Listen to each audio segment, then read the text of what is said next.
السلام عليكم ورحمة الله وبركاته. الحمد لله رب العالمين، والعاقبة للمتقين ولا عدوان إلا على الظالمين، والصلاة والسلام الأتمان الأكملان على نبينا محمد صلى الله عليه وعلى آله وصحبه أجمعين. أما بعد، فإن خير الكلام كلام الله، وخير الهدي هدي محمد صلى الله عليه وسلم، وشر الأمور محدثاتها، وكل محدثة بدعة، وكل بدعة ضلالة. أعوذ بالله من الشيطان الرجيم. قل إن هدى الله هو الهدى، وأمرنا لنسلم لرب العالمين، وأن نقيموا الصلاة واتقوه، وهو الذي إليه تحشرون.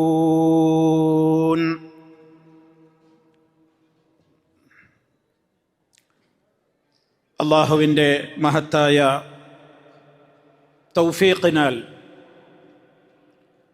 Jubail ദഅവ association സംഘടിപ്പിച്ചിട്ടുള്ള മഹത്തായ ഈ ഒരു വിജ്ഞാന ദിനത്തിലെ വൈജ്ഞാനികമായ ഒരുപാട് ചർച്ചകൾ ശ്രവിച്ച് ഗ്രഹിച്ച് ഈ വേദിയിലിരിക്കുന്ന എൻ്റെ പ്രിയപ്പെട്ട സഹോദരങ്ങളെ, സഹോദരിമാരെ, എൻ്റെ പ്രിയപ്പെട്ട സഹപ്രവർത്തകന്മാരെ, സുഹൃത്തുക്കളെ, വളരെയേറെ പ്രാധാന്യമർഹിക്കുന്ന ഒട്ടേറെ വിഷയങ്ങൾ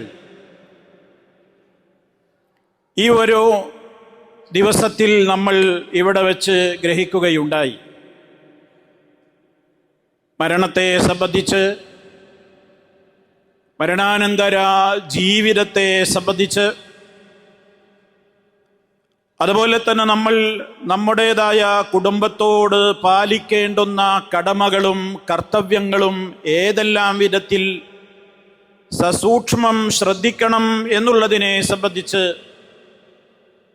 എല്ലാം നിങ്ങൾ വളരെ വിശദമായി തന്നെ ഇവിടെ നിന്ന് മനസ്സിലാക്കുകയുണ്ടായി. പരിശുദ്ധമായ റമദാനിലേക്ക് വളരെ പ്രതീക്ഷയോടെ, പ്രാർത്ഥനയോടെ കാത്തിരിക്കുന്ന ഈ ഒരു ശഅബാൻ മാസത്തിലാണ് നമ്മളുള്ളത്. അല്ലാഹുവിൻ്റെ റസൂൽ സല്ലല്ലാഹു അലൈഹി വസല്ലമ ധാരാളം നോമ്പനുഷ്ഠിച്ചുകൊണ്ടും ഏറ്റവും നല്ല നിലക്കുള്ള നന്മകൾ അധികരിപ്പിച്ചുകൊണ്ടും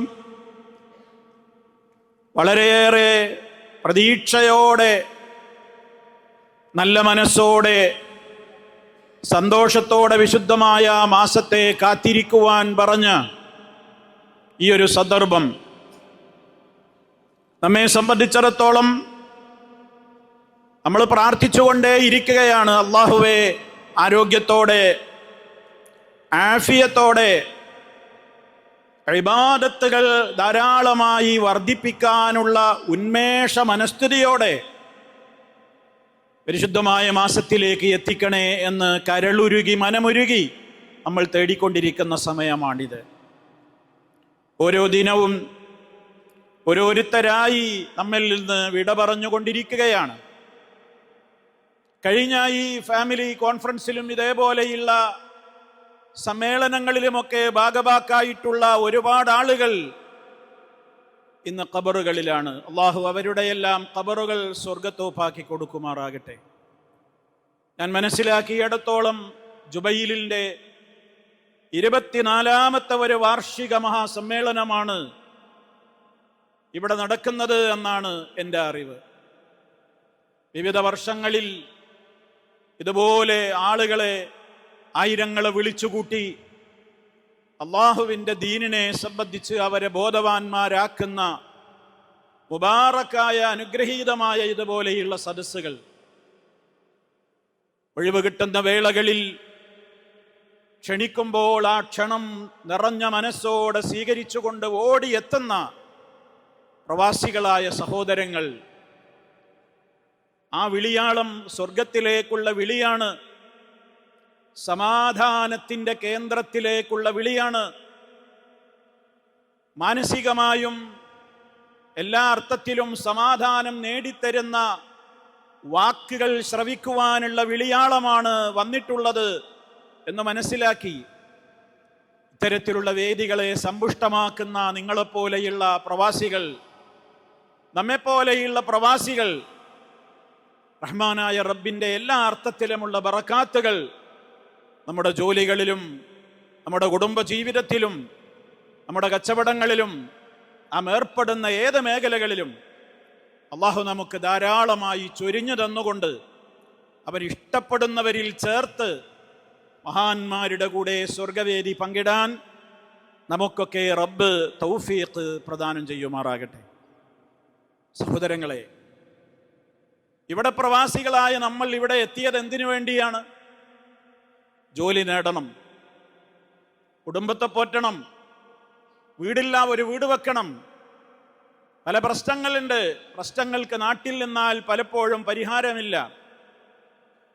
അതുകൊണ്ട് പല നല്ല വിധത്തിലുള്ള ലക്ഷ്യങ്ങളോടെ കടൽ കടന്നെത്തിയിട്ടുള്ള നമ്മെപ്പോലെയുള്ള ആളുകൾ, നമുക്കെല്ലാം അറിയാം, ഇവിടെ എത്തിയ ഈ പരമമായ ലക്ഷ്യം അതിന് വിരുദ്ധമായിട്ടൊന്നും നമ്മളാരും ചെയ്യാറില്ല.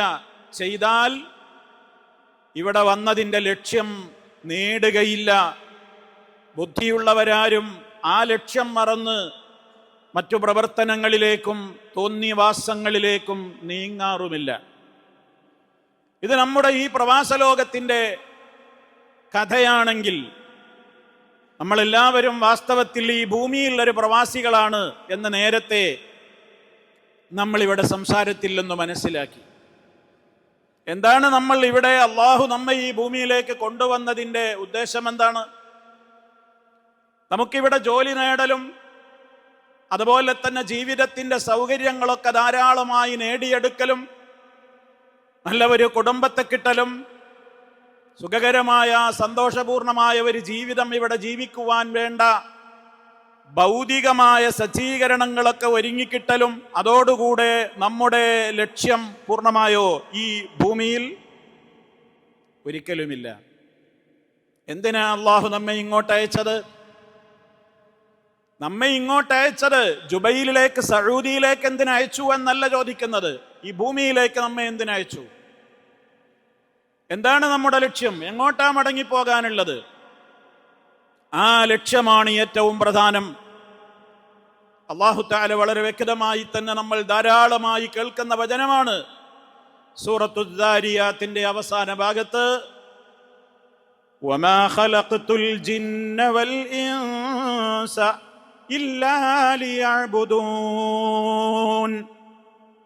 വമാ ഖലഖതുൽ ജിന്ന വൽ ഇൻസ ഇല്ലാ ലിയഅ്ബുദൂൻ. എന്നെ മാത്രം ആരാധിക്കുവാൻ വേണ്ടിയല്ലാതെ മനുഷ്യവർഗത്തെയും ഭൂതവർഗത്തെയും ഞാൻ സൃഷ്ടിച്ചിട്ടില്ല. നമ്മെ ഇങ്ങോട്ട് അയച്ചതിൻ്റെ ലക്ഷ്യം അല്ലാഹു സുബ്ഹാനഹു വ തആലയെ മാത്രം ആരാധിച്ചുകൊണ്ട് അവൻ്റെ കൽപ്പനകളെ മാനിച്ചുകൊണ്ട് നമ്മുടെ ഇവിടുത്തെ ജീവിതം അവസാനിപ്പിച്ച് എപ്പോൾ വിളിയാളം കിട്ടുന്നുവോ ഉടനെ ആ റബ്ബിലേക്ക് നല്ല ഇന്നത്തായ ആ ഒരു പ്രത്യേകമായ മനസ്സോടുകൂടി അവനിലേക്ക് മടങ്ങിപ്പോകലാണ്. അതിനെന്ത് വേണം? അതിനുതകുന്നതായിരിക്കണം നമ്മൾ ചെയ്യുന്ന എല്ലാ പ്രവർത്തനങ്ങളും. ഒരു വേള ഞാൻ തുടക്കത്തിൽ പറഞ്ഞു, നമ്മൾ ഈ പ്രവാസ ലോകത്ത് വന്ന് ചെയ്യുന്ന ജോലി പോലും ആ ലക്ഷ്യത്തിൽ നമുക്ക് നമ്മുടെ നന്മയുടെ ത്രാസിൽ കനം തൂകുന്ന പുണ്യകർമ്മങ്ങളായി രേഖപ്പെടുത്തപ്പെടുന്ന വിധത്തിൽ നമ്മുടെ ഇഖ്ലാസും നമ്മുടെ നിയ്യത്തും, എനിക്കെൻ്റെ കുടുംബത്തെ പോറ്റുന്ന കാര്യമാണ്, എൻ്റെ ഉമ്മയെ നോക്കുന്ന, ബാപ്പയെ നോക്കുന്ന, മക്കളെ നോക്കുന്ന, ഇണയെ നോക്കുന്ന, ആ കർമ്മത്തിലാണ് ഞാൻ മുന്നോട്ട് പോയിക്കൊണ്ടിരിക്കുന്നത് എന്ന് വരുമ്പോൾ അതും നമുക്ക് നന്മയായി രേഖപ്പെടുത്തുവാൻ അനിവാര്യമായ ഒട്ടേറെ കാര്യങ്ങൾ നമ്മൾ ശ്രദ്ധിക്കേണ്ടതുണ്ട്, നമ്മൾ ശ്രദ്ധിക്കാറുമുണ്ട്. ഒന്ന്, നമ്മളൊക്കെ ഹലാലായ ജോലികൾ മാത്രമേ ചെയ്യാറുള്ളൂ. എന്തും നേടണം, 4 കാശുണ്ടാക്കണം എന്ന നിലക്ക് നമ്മളാരും ഒരു ഹറാമിലൂടെ ധനം നേടാറില്ല.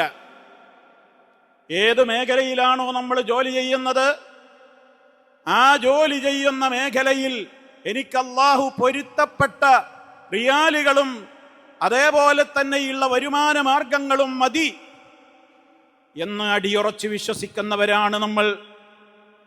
അതേപോലെ തന്നെ അതിന് ശ്രദ്ധിക്കേണ്ടവരുമാണ് നമ്മൾ. ആ മേഖലയിൽ നമുക്ക് നമ്മുടേതായ ഓരോ പ്രവർത്തനങ്ങൾ ചെയ്യുമ്പോഴും നബി സല്ലല്ലാഹു അലൈഹി വസല്ലമിന്റെ വചനം നമ്മുടെ മനസ്സിലുണ്ട്. ഒരു കാലഘട്ടം വരും എൻ്റെ സമൂഹത്തിന്, ആ കാലം വരുമ്പോൾ ആളുകളുടെ മനസ്സിൽ ഒരു ചിന്തയേ ഉണ്ടാവുകയുള്ളൂ, ധനം നേടണം, ധനം നേടണം എന്നുള്ള ചിന്ത മാത്രമായിരിക്കും അക്കാലഘട്ടത്തിലെ ആളുകൾക്കുള്ളത്. അവൻ പരിഗണിക്കുകയില്ല, അവൻ ചിന്തിക്കുക പോലുമില്ല അമിനൽ ഹലാലി അമ്മിനൽ ഹറാം, ഇത് ഹലാലിലൂടെയാണോ എനിക്ക് ഇൻകം വന്നത് അതോ ഹറാമിലൂടെയാണോ എന്ന് ചിന്തിക്കുക പോലും ചെയ്യാതെ, അതൊക്കെ പിന്നെയാവാം, 4 കാശുണ്ടാക്കാനാണ് ഇങ്ങോട്ട് വന്നത്, അതെങ്ങനെയും നേടിയെടുത്തേ പറ്റൂ എന്ന് ചിന്തിക്കുന്ന ഒരുപാട് ആളുകൾ ഇന്ന് ലോകത്തുണ്ട്. എത്ര ഗുരുതരമാണ് ആ കാര്യം. നമ്മുടെ സമ്പത്തിൽ, നമ്മുടെ വരുമാനത്തിൽ ഹറാം കലർന്നു പോയാൽ, അത് പലിശയിൽ അധിഷ്ഠിതമായാൽ, ഹറാമായ നിലക്ക് ഏതെങ്കിലും അനർഹമായത് ആരുടെയെങ്കിലും കയ്യിൽ നിന്ന് നമ്മൾ വസൂലാക്കി കഴിഞ്ഞാൽ, നാം തൊഴിലെടുക്കുന്ന തൊഴിലുടമക്ക് ഇഷ്ടമില്ലാത്ത, അനുവാദമില്ലാത്ത, നമ്മുടേതായ കാര്യങ്ങളുടെ അപ്പുറമുള്ള പലതിലും നമ്മൾ നേട്ടം കണ്ണുവെച്ചുകൊണ്ട് പ്രവർത്തിച്ചാൽ ആ കാശുകളൊന്നും നമുക്ക് ഉപകാരപ്പെടൂല എന്ന കാര്യത്തിൽ യാതൊരു സംശയവും വേണ്ട. എത്രത്തോളം നമ്മുടെ ദുആക്ക് വരെ അത് ബാധിക്കുകയാണ്. നബി സല്ലല്ലാഹു അലൈഹി വസല്ലം പറഞ്ഞല്ലോ, എത്രയോ ആളുകളെ സംബന്ധിച്ച് പറയുന്നു, അവർ അല്ലാഹുവിനോട് യാ റബ്ബ് എന്നവരെ പറഞ്ഞുകൊണ്ടേയിരിക്കുകയാണ്.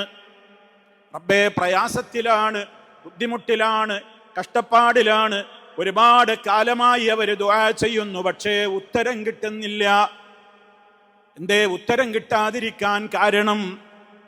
അവൻ കഴിക്കുന്ന ഭക്ഷണം ഹറാമിലൂടെ നേടിയതാണ്, അവൻ ഉടുക്കുന്ന വസ്ത്രം ഹറാമിലൂടെ നേടിയതാണ്, അവൻ താമസിക്കുന്ന ഭവനമടക്കമുള്ള അവന്റെ ജീവിതത്തിന്റെ മറ്റു മാർഗങ്ങളൊക്കെ അവൻ ഹറാമിലൂടെ നേടിയതാണ്. അതുകൊണ്ട് ഹറാമായ ധനം കലർന്നിട്ടുള്ള, ആ ധനം ഉപയോഗപ്പെടുത്തിക്കൊണ്ട് വളർന്നു വന്നിട്ടുള്ള ഒരു ശരീരത്തിന് നരകമല്ലാതെ മറ്റെന്താണ് യോജിക്കുക?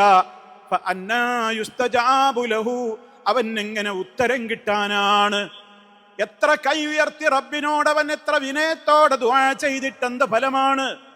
വരുമാനം അവൻ ശ്രദ്ധിച്ചിട്ടില്ല, പലിശയുമായുള്ള ബന്ധങ്ങൾ അവൻ അവസാനിപ്പിച്ചിട്ടില്ല, അവൻ നുണ പറഞ്ഞുകൊണ്ടാണ് പലപ്പോഴും കച്ചവടം ചെയ്യുന്നത്, അവൻ അനർഹമായ നിലക്ക് കമ്മീഷനുകൾ പറ്റുന്നുണ്ട്, അവൻ അനർഹമായ നിലക്ക് ബില്ലുകൾ കൂട്ടിയെഴുതിയിട്ട് തൻ്റെതായ ആളുകളെ വഞ്ചിക്കുന്നുണ്ട്, തന്നെ വിശ്വസിച്ച് ഏൽപ്പിച്ചിട്ടുള്ള തൻ്റെതായ തൊഴിലിൽ തൊഴിലുടമയുടെ അനുവാദമില്ലാതെ, അറിവില്ലാതെ പല കമ്പനികളുമായും അവൻ പലവിധത്തിലുള്ള അഡ്ജസ്റ്റ്മെന്റിലും ഏർപ്പെടുന്നുണ്ട്. അവരുടേതായ പ്രോഡക്റ്റുകൾ തൻ്റെ കമ്പനിയിൽ, തൻ്റെതായ ഷോപ്പിൽ വെക്കുവാൻ വേണ്ടി സെയിൽസ്മാനായി നിൽക്കുന്നവരും പർച്ചേസ് ഡിപ്പാർട്ട്മെന്റിൽ ജോലി ചെയ്യുന്നവരുമൊക്കെ ചില പ്രത്യേകമായ കമ്പനികളിൽ നിന്ന് തനിക്ക് ധാരാളക്കണക്കിന് പണം ഒരു കാലഘട്ടത്തിൻ്റെ ഇടയ്ക്ക് നേടിയെടുക്കാമെന്ന കണ്ണും വെച്ചുകൊണ്ട് തൊഴിലുടമയ്ക്ക് അനുവാദമില്ലാതെ പലവിധത്തിലുള്ള കാര്യങ്ങൾക്കും കൂട്ടുനിൽക്കുന്ന എത്രയോ ആളുകളുണ്ട്, ഞാൻ വിശദീകരിക്കേണ്ടതില്ല. അതേപോലെ തന്നെ 100 കൂട്ടം കാര്യങ്ങളിൽ ഈ വിധത്തിൽ ഏർപ്പെട്ടുകൊണ്ടിരിക്കുന്ന ആളുകളാണുള്ളത്. തനിക്ക് ആനുകൂല്യം കിട്ടുമെന്ന് കണ്ടാൽ, തനിക്ക് ധാരാളക്കണക്കിന് കൈ നിറയെ ഗിഫ്റ്റ് കിട്ടുമെന്ന് കണ്ടാൽ ഒരു രോഗി തന്നെ സമീപിക്കുമ്പോൾ ആ രോഗിയുടേതായ ഗുണത്തേക്കാൾ അപ്പുറം ആ രോഗിക്ക് ആവശ്യമില്ലാത്ത നിലക്കുള്ള ചികിത്സാ രീതികളും പരിശോധനകളും എഴുതി കൊടുത്തുകൊണ്ട് പണമുണ്ടാക്കുന്ന പലവിധത്തിലുള്ള ആതുര കേന്ദ്രങ്ങളിൽ ജോലി ചെയ്യുന്നവരുണ്ട്. ചില പ്രത്യേകമായ മരുന്ന് കമ്പനികളിൽ നിന്ന് തനിക്ക് കൈ നിറയെ ഗിഫ്റ്റ് കിട്ടണം എന്ന നിലക്ക് ചില കമ്പനികളുടെ മരുന്നുകൾ മാത്രം, അത് രോഗിക്ക് എത്ര അരോചകമാണെങ്കിലും അനാവശ്യമാണെങ്കിലും അത് തന്നെ എഴുതി കൊടുത്തുകൊണ്ട് തൻ്റെ പ്രത്യേകമായ വരുമാനത്തിലേക്ക് ആയിരങ്ങൾ നേടുവാൻ ശ്രമിക്കുന്നവരുണ്ട്. ഞാൻ പറയുന്നത് ഒരു മേഖലയിലും ഇതിന്ന് കുറവല്ല. ഏത് മേഖല എടുത്തു നോക്കിയാലും പണം വാങ്ങുവാനും വസൂലാക്കുവാനും പലവിധത്തിലുള്ള മാർഗങ്ങൾ എന്ന് ധാരാളമായി ആളുകൾ ആലോചിച്ചു കൊണ്ടിരിക്കുന്നുണ്ട്. അപ്പോഴൊക്കെയും ആളുകൾ ചിന്തിക്കുന്നത് എന്താണ്? അതൊക്കെ ഒരു ചെറിയ വിഷയമല്ലേ, ഒരു ചെറിയ പ്രശ്നമല്ലേ, ചെറിയ വിഷയമാണോ? റഹ്മാനായ റബ്ബിനോട് നമ്മുടെ കാര്യങ്ങൾക്ക് വേണ്ടി പ്രാർത്ഥിക്കുമ്പോൾ ആ പ്രാർത്ഥിക്കുന്ന ദുആക്ക് വരെ ഇജാബത്ത് കിട്ടാൻ നമ്മുടെ വരുമാനങ്ങളിൽ ഹറാം കലർന്നാൽ അത് കാരണമായി തീരുന്നുണ്ടെങ്കിൽ അത് എത്രത്തോളം പ്രയാസകരമാണ്. തനിക്കൊരാവശ്യം വരുമ്പോൾ മാത്രം ആളുകളിൽ നിന്ന് കടം വാങ്ങുന്ന ഒരവസ്ഥയില്ലെന്ന് വ്യത്യസ്തമായി ആർഭാടത്തിന് വേണ്ടി, അനാവശ്യമായ ചെലവുകൾക്ക് വേണ്ടി ഞാനിത് തുടക്കത്തിലെ എൻ്റെ പ്രവാസി സുഹൃത്തുക്കളോട് ഓർമ്മപ്പെടുത്താൻ കാരണം, പലപ്പോഴും നമ്മളാണ് അതിൻ്റെ ഇരകളായി മാറുന്നത്. പലപ്പോഴും നമ്മുടെ കുടുംബങ്ങളാണ് ആ ചതിക്കുഴികളിൽ പലപ്പോഴും വീഴുന്നത്. ധാരാളക്കണക്കിന് നമ്മൾ പണം കടം വാങ്ങുകയാണ്. ആളുകളിൽ നിന്ന് കിട്ടാതാകുമ്പോൾ നമ്മുടേതായ ഓരോരുത്തരുടെയും അഭിമാനം നിലനിർത്താനാണെന്ന് പറഞ്ഞുകൊണ്ട് മറ്റുള്ളവന്റെ വീട് നോക്കി, മറ്റുള്ളവന്റെ സംസ്കാരം നോക്കി, മറ്റുള്ളവന്റെ കല്യാണം നോക്കി, മറ്റുള്ള ആചാരങ്ങൾ നോക്കിയിട്ട് അതിലൊട്ടും കുറവാകാൻ പാടില്ല എന്ന ദുരഭിമാനം മൂത്ത് ബാങ്കുകളിൽ നിന്നവൻ കടം വാങ്ങുകയാണ്. സ്വർണമുള്ള സഹോദരിമാരുടെ സ്വർണം കൊണ്ടുപോയി അവർ ബാങ്കിൽ പലിശക്ക് പണയം വെക്കുകയാണ്. അവർക്ക് ആവശ്യത്തിനും അനാവശ്യത്തിനും അവരങ്ങനെയാണ് സ്വർണപ്പണയം ചെയ്യുന്നത്. നമ്മൾ ആലോചിക്കണം, അനിവാര്യമായ ഒരു സാഹചര്യം വന്നാൽ സ്വർണ പണ്ടങ്ങൾ പണയം വെക്കുന്ന ആളുകളോട് ഞാൻ ഓർമ്മപ്പെടുത്തുകയാണ്, നമുക്ക് അനിവാര്യമായ അത്യാവശ്യമായി നമുക്ക് എവിടെ നിന്നും പണം കിട്ടാനില്ല, ആരും നമുക്ക് നൽകാനില്ല എങ്കിലും നിങ്ങൾ ആ സ്വർണ്ണാഭരണം കൊണ്ടുപോയി ബാങ്കിൽ നിങ്ങൾ പലിശക്ക് പണയം വെക്കരുത്. മറിച്ചെന്ത് ചെയ്യണം? ആ ഉള്ള സ്വർണം നിങ്ങൾ കൊണ്ടുപോയി വിൽക്കൂ.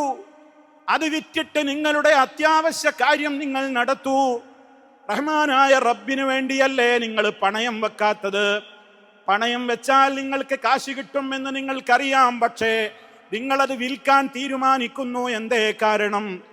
അല്ലാഹു സുബ്ഹാനഹു വ തആലയോട്, ആ റബ്ബിനോട് യുദ്ധം പ്രഖ്യാപിക്കാൻ ഞാനില്ല. കാരണം പലിശയെ പറ്റി അല്ലാഹു പറഞ്ഞത് അങ്ങനെയാണല്ലോ, ഫഅ്ദനൂ ബിഹർബിൻ മിനല്ലാഹ്. അല്ലാഹുവിനോട്, അല്ലാഹുവിന്റെ റസൂലിനോടൊക്കെ യുദ്ധം പ്രഖ്യാപിക്കാൻ നമ്മൾ ആരാണ്? ആ പലിശയുടെ ഇടപാടുമായി ബന്ധപ്പെടുന്നതിനേക്കാൾ അപ്പുറം റബ്ബേ, നിന്റെ ഖജനാവിൽ എത്ര കോടികളാണ്, കൊടുത്താലും തന്നാലും തീരാത്തത്ര നിന്റെ ഖജനാവിൽ ഉണ്ടല്ലോ. അതുകൊണ്ട് ഞാൻ നിന്നെ ഭയപ്പെട്ടുകൊണ്ടാണ് ഇത് പണയം വെക്കാത്തത്, പലിശക്ക് പണയം വെക്കാത്തത്. നേരെ മറിച്ച് ഞാനിത് വിൽക്കാൻ തീരുമാനിച്ചത് എന്തുദ്ദേശത്തിലാണ്? നിന്റെ ഖജനാവിൽ എത്രയോ ഉണ്ടല്ലോ, എൻ്റെ ഈ ആവശ്യം ഇപ്പോൾ നിവർത്തിച്ച് കഴിഞ്ഞിട്ട് കുറച്ചു കാലം കഴിഞ്ഞാൽ എനിക്കെൻ്റെ റബ്ബ് സമ്പത്ത് തന്നാലോ, അതുകൊണ്ട് എനിക്ക് ഹലാലായ നിലക്ക് ഇനിയും പണ്ടം വാങ്ങാമല്ലോ, സ്വർണം എനിക്ക് വാങ്ങാമല്ലോ. ഇല്ലെങ്കിൽ വേണ്ട, എന്നാലും ഞാൻ പലിശക്കില്ല. അതിങ്ങനെ കുമിഞ്ഞുകൂടിയിട്ട് വീണ്ടും വീണ്ടും ഇങ്ങനെ കടക്കാരനായി മാറുന്ന പലിശക്കെടുതിയിലേക്ക് ഞാനില്ലെന്ന് തീരുമാനിക്കുവാൻ ഒരാൾ മനസ്സ് വെച്ചാൽ റബ്ബിലല്ലേ അയാൾ തവക്കുലാക്കിയത്, അയാൾക്കൊരിക്കലും പരാജയപ്പെടേണ്ടി വരില്ല. ഇത് റബ്ബിന്റെ ഓഫറാണ്. ومن يتق الله يجعل له مخرجا ويرزقه من حيث لا يحتسب ومن يتوكل على الله فهو حسبه إن الله بالغ أمره قد جعل الله لكل شيء قدرا. ഈ തവക്കുൽ നമുക്കുണ്ടോ പ്രിയമുള്ളവരെ? ആര് അല്ലാഹുവിനെ ഭയപ്പെടുന്നുവോ റബ്ബിനെ ഭയപ്പെട്ടുകൊണ്ട് അവൻ ഒരു കാര്യത്തിൽ നിന്ന് ഒഴിവാവുകയാണ്. ഞാനിപ്പോൾ ഈ പ്രവൃത്തി ചെയ്താൽ ഇതെന്റെ റബ്ബിന് പൊരുത്തമില്ലാത്ത സംഗതിയാണ്, അതുകൊണ്ട് ഞാൻ അതിൽ നിന്ന് വിട്ടുനിൽക്കുന്നു എന്ന നിലക്ക് ഒരാൾ റബ്ബിനെ സൂക്ഷിച്ചു ജീവിക്കുകയാണെങ്കിൽ യജ്അൽ ലഹു മഖ്റജ, അവന്റെ പ്രയാസങ്ങളിൽ നിന്ന് ഒരു എക്സിറ്റ് അല്ലാഹു, പുറത്ത് കടക്കാനുള്ള ഒരു വഴി അവൻ അല്ലാഹു കൊടുക്കും തീർച്ചയാണ്. വയർസുഖുഹു മിൻ ഹൈസു ലാ യഹ്തസിബ്, അവൻ വിചാരിക്കാത്ത വഴിയിലൂടെ അവൻ അല്ലാഹു വീണ്ടും വീണ്ടും ഇങ്ങനെ കൊടുത്തുകൊണ്ടിരിക്കും. വമൻ യതവക്കൽ അലല്ലാഹ്, ആര് അല്ലാഹുവിൽ ബരമേൽപ്പിക്കുന്നുവോ അവന് അല്ലാഹു മതിയാകുന്നത് തന്നെയാണ്. സഹോദരന്മാരെ, നബി സല്ലല്ലാഹു അലൈഹി വസല്ലമിന്റെ ഒരു വചനം നമ്മൾ ശ്രദ്ധിക്കണം. ഇന്നക ലൻ തദഅ ശൈഅൻ ലില്ലാഹി അസ്സ വജല്ല, നീ ഏതെങ്കിലും ഒരു കാര്യം ഉപേക്ഷിക്കുകയാണ്, ആ പ്രവൃത്തി ഞാൻ ചെയ്യൂല, ആ കാര്യത്തിലേക്ക് ഞാൻ ഏർപ്പെടൂല, അതിലേക്ക് ഞാൻ ഇറങ്ങിത്തിരിക്കൂല. എന്തേ കാരണം? അതെന്റെ റബ്ബിന് പൊരുത്തമില്ല, അതുകൊണ്ട് അവന് വെറുപ്പുള്ളത് ഞാൻ ചെയ്യില്ല എന്ന നിലക്ക് എനിക്ക് ചെയ്യാൻ ചാൻസ് കിട്ടിയ ഒരു കാര്യം പോലും ഞാൻ വേണ്ടെന്ന് വെക്കുകയാണെങ്കിൽ അല്ലാഹുവിന്റെ ഓഫർ എന്താണ്? ഇല്ലാ ബദ്ദലകല്ലാഹു ബിഹി മാ ഹുവ ഖൈറുൻ ലക മിൻഹു, നീ ഏതൊരു കാര്യമാണോ ഉപേക്ഷിച്ചതെങ്കിൽ അതിനേക്കാൾ ഖൈറായ നിലക്ക് അല്ലാഹു നിന്റെ കാര്യങ്ങൾ അവൻ്റെതായ പ്രത്യേകമായ അനുഗ്രഹങ്ങൾ കൊണ്ട് അവൻ നിനക്ക് പകരമായി തരും എന്ന് മുഹമ്മദ് മുസ്തഫ സല്ലല്ലാഹു അലൈഹി വസല്ലം നമുക്ക് പഠിപ്പിച്ചു തന്നിരിക്കുകയാണ്. അതുകൊണ്ട് സഹോദരങ്ങളെ, നമ്മുടെ വരുമാനത്തിൽ നമുക്ക് ഹറാം കലരാതിരിക്കാനുള്ള ശ്രദ്ധയാണ് നമ്മുടെ മനസ്സമാധാനത്തിന് വേണ്ടത്. അതേപോലെ തന്നെ നമ്മളിവിടെ ജോലി ചെയ്യുമ്പോൾ നമുക്ക് റഹ്മാനായ റബ്ബിൽ നിന്നാണ് സമാധാനം കിട്ടേണ്ടത്. ആ സമാധാനം കിട്ടുവാൻ നമ്മുടെ ജോലികളോ നമ്മുടേതായ കച്ചവടങ്ങളോ നമ്മുടെ ഒരു ബാധ്യതകളും അള്ളാഹുവിനെ ഓർക്കേണ്ട പ്രകാരത്തിൽ ഓർക്കുന്നതിന് തടസ്സമാകാൻ പാടില്ലെന്ന് പരിശുദ്ധ ഖുർആൻ ഓർമ്മപ്പെടുത്തിയപ്പോൾ റിജാലുൻ ലാ തുൽഹീഹിം തിജാറത്തുൻ വലാ ബൈഉൻ അൻ ദിക്രില്ലാഹ് വഇഖാമിസ് സ്വലാഹ് വഇതാഇസ് സകാത്ത് യഖാഫൂന യൗമൻ തതഖല്ലബു ഫീഹിൽ ഖുലൂബു വൽ അബ്സാർ. നല്ലവരായ വിശ്വാസികളെ അല്ലാഹു പരിചയപ്പെടുത്തുകയാണ്. അവരുടെ കച്ചവടങ്ങളോ അവരുടെ ബിസിനസ്സുകളോ കൊള്ളക്കൊടുക്കകളോ ഇടപാടുകളോ അവരുടെ മറ്റൊരു കാര്യങ്ങളും അള്ളാഹുവിനെ ഓർക്കുന്നതില്ലെന്ന് അവർക്ക് അശ്രദ്ധമാവുകയില്ല. ചില മുഫസ്സിരീങ്ങളൊക്കെ അൻദിക്രില്ല എന്ന ആയത്ത് വിശദീകരിച്ചപ്പോൾ ഐ മിൻ ഹുദൂരിൽ മസാജിദി ലിസ്സലാ, നിസ്കാരത്തിന് പള്ളികളിൽ ജമാഅത്തിന് ഹാജരാകുന്നതില്ലെന്ന് അവർക്കതൊന്നും തടസ്സമാവുകയില്ല എന്ന് രേഖപ്പെടുത്തിയത് കാണാൻ സാധിക്കും. അങ്ങനെ നിസ്കാരത്തിന്റെ കാര്യത്തിലും സകാത്ത് കൃത്യമായി കൊടുത്തു വീട്ടുന്ന കാര്യത്തിലുമൊന്നും നമ്മുടെ ജോലികളോ നമ്മുടെ കച്ചവടങ്ങളോ ഒരു നിലക്കും തടസ്സമാകാത്ത വിധത്തിലാവണേ എന്ന് അള്ളാഹുവിന്റെ കൽപ്പന തന്നെയാണ്. സൂറത്തുൽ മുനാഫിഖൂനിന്റെ അവസാന ഭാഗത്ത് യാ അയ്യുഹല്ലദീന ആമനൂ, ഓ സത്യവിശ്വാസികളെ, ലാ തുൽഹികും അംവാലുകും വലാ ഔലാദുകും അൻ ദിക്രില്ലാഹ്, നിങ്ങളുടെ സമ്പത്തോ നിങ്ങളുടെ സന്താനങ്ങളോ അല്ലാഹുവിനോടുള്ള കടമകൾ നിർവഹിക്കുന്നതിൽ നിന്ന് നിങ്ങളെ തടയാതിരിക്കട്ടെ, നിങ്ങളുടെ ശ്രദ്ധ തിരിക്കാതിരിക്കട്ടെ. എന്നിട്ട് അല്ലാഹുവിന്റെ താക്കീത് എന്താണ്? ആരെങ്കിലും അതിന് വിരുദ്ധമായിട്ടാണ് ചെയ്യുന്നതെങ്കിൽ അവൻ ഏറ്റവും വലിയ പരാജിതരുടെ കൂട്ടത്തിൽ പെട്ടുപോകും. മരണനേരത്തവൻ വിലപിക്കും, അല്ലാഹുവേ അല്പം തന്നാലും ഞാൻ ചെയ്യേണ്ടതെല്ലാം ചെയ്യാമെന്ന് മനുഷ്യർ വിലപിക്കുന്ന ഒരു നാള് വരാനിരിക്കുന്നു എന്നുള്ളത് ഓർത്തുകൊണ്ടാണ് നമ്മുടെ കടമകളെ സംബന്ധിച്ചുള്ള കൃത്യമായ ബോധം നമ്മൾ എപ്പോഴും സദാ നിലനിർത്തേണ്ടത്. ഇനി സഹോദരന്മാരെ, ഇതിലൊക്കെയും നമുക്ക് ഏറ്റവും പ്രാധാന്യത്തോടുകൂടി നമ്മുടെ മനസ്സ് പാകപ്പെടണമെങ്കിൽ എന്താണ് നമ്മളിൽ ഉണ്ടായിരിക്കേണ്ട ഗുണം? നമുക്ക് ഈമാനാണ് ഉണ്ടായിരിക്കേണ്ടത്. ജീവിതത്തിന്റെ എല്ലാ മേഖലകളിലും റഹ്മാനായ റബ്ബി എന്നെ കാണുന്നുണ്ട്, എന്നെ കേൾക്കുന്നുണ്ട്, എന്നെ സദാ നിരീക്ഷിച്ചു കൊണ്ടിരിക്കുകയാണ്. ഞാൻ അറിയാതെയും എൻ്റെ കാര്യങ്ങൾ അവൻ കൃത്യമായി തന്നെ അറിഞ്ഞുകൊണ്ടിരിക്കുകയാണ്. എല്ലാ നിലക്കും അവൻ്റെതായ അറിവും അവൻ്റെ നോട്ടവും അവൻ്റെ കേൾവിയും എൻ്റെ ഹൃദയം പോലും അവൻ സദാ നിരീക്ഷിച്ചു കൊണ്ടിരിക്കുകയാണ്, കണ്ടുകൊണ്ടിരിക്കുകയാണ്.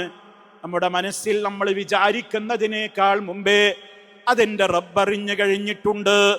ആ നിലക്കുള്ള ഒരു ബോധം നമ്മുടെ മനസ്സിൽ നിലനിർത്തുവാൻ നമുക്ക് സാധിക്കണമെങ്കിൽ അള്ളാഹുവിലുള്ള വിശ്വാസമാണ് ശരിപ്പെടേണ്ടത്, റസൂലിലുള്ള വിശ്വാസമാണ് സ്ഥിരപ്പെടേണ്ടത്, പരലോക നാളിനെ കുറിച്ചുള്ള ഭയമാണ് വ്യക്തമായി നമ്മുടെ മനസ്സുകളിൽ ഉണ്ടാവേണ്ടത്. മഹാന്മാരായ സ്വഹാബത്ത് പറയുന്ന ചില വാചകങ്ങളുണ്ട്. സ്വഹാബിയായ ജുൻദബ് ബിൻ അബ്ദില്ലാ റളിയല്ലാഹു തആല അൻഹു പറഞ്ഞതായി കാണാൻ സാധിക്കും. കുന്നാ മഅൻ നബി സല്ലല്ലാഹു അലൈഹി വസല്ലം, ഞങ്ങൾ നബി സല്ലല്ലാഹു അലൈഹി വസല്ലമിന്റെ കൂടെയായിരിക്കുമ്പോൾ, ഞങ്ങളൊക്കെ നല്ല ആരോഗ്യമുള്ള ചെറുപ്പക്കാരായി ഞങ്ങളിങ്ങനെ പ്രായപൂർത്തിയോടടുത്ത് വരുന്ന കാലഘട്ടം, ആ കാലഘട്ടത്തിലൊക്കെ ഞങ്ങൾ ഫതഅല്ലംനൽ ഈമാന ഖബ്ല അൻ നതഅല്ലമൽ ഖുർആൻ, ഞങ്ങൾ ഖുർആൻ ഹാഫിളാക്കുന്നതിനേക്കാളും ഖുർആനിന്റെ അക്ഷരങ്ങൾ മനഃപ്പാഠമാക്കുന്നതിനേക്കാളും മുമ്പ് ഞങ്ങൾ വല്ലാതെ ഏറ്റവും പ്രാധാന്യപൂർവം ഞങ്ങൾ ഗ്രഹിച്ചിരുന്നത്, പഠിച്ചിരുന്നത് ഞങ്ങളുടെ ഈമാൻ ശരിപ്പെടുത്താനാണ്, ഈമാൻ ശരിയാക്കാനാണ്. വിശുദ്ധ ഖുർആനിൻ്റെതായ ആയത്തുകൾ മനഃപ്പാഠമാക്കുന്നതിനേക്കാളും അപ്പുറം ആ വിശുദ്ധ ഖുർആനിന്റെ കൽപ്പനകൾ, അതിലെ ഹലാലുകൾ, അതിലെ ഹറാമുകൾ, അതിലെ ഓരോ കാര്യങ്ങളെ സംബന്ധിച്ചും എൻ്റെ ജീവിതവുമായി ഖുർആൻ എപ്രകാരമാണ് ബന്ധപ്പെട്ട് നിൽക്കുന്നത് എന്നുള്ള ഒരു ചിന്ത ഞങ്ങളുടെ മനസ്സിൽ വരുന്ന വിധത്തിൽ അള്ളാഹുവിലുള്ള വിശ്വാസവും പരലോകത്തെ കുറിച്ചുള്ള ബോധവും നന്നായി ഞങ്ങളുടെ ഖൽബിനെ നന്നായി അത് പഠിപ്പിച്ച് ആ ഈമാനിനെ ദൃഢമാക്കുവാനുള്ള ശ്രമങ്ങളിലാണ് ഞങ്ങൾ ഏർപ്പെട്ടിരുന്നത്. പിന്നീട് ഞങ്ങൾ ഖുർആൻ ഹിഫ്ളാക്കുകയും പഠിക്കുകയും ചെയ്യുമ്പോൾ ഫസ്ദദനാ ബിഹി ഈമാനാ, അതിലൂടെ ഞങ്ങളുടെ ഈമാൻ വർദ്ധിച്ചുകൊണ്ടേയിരിക്കുമായിരുന്നു.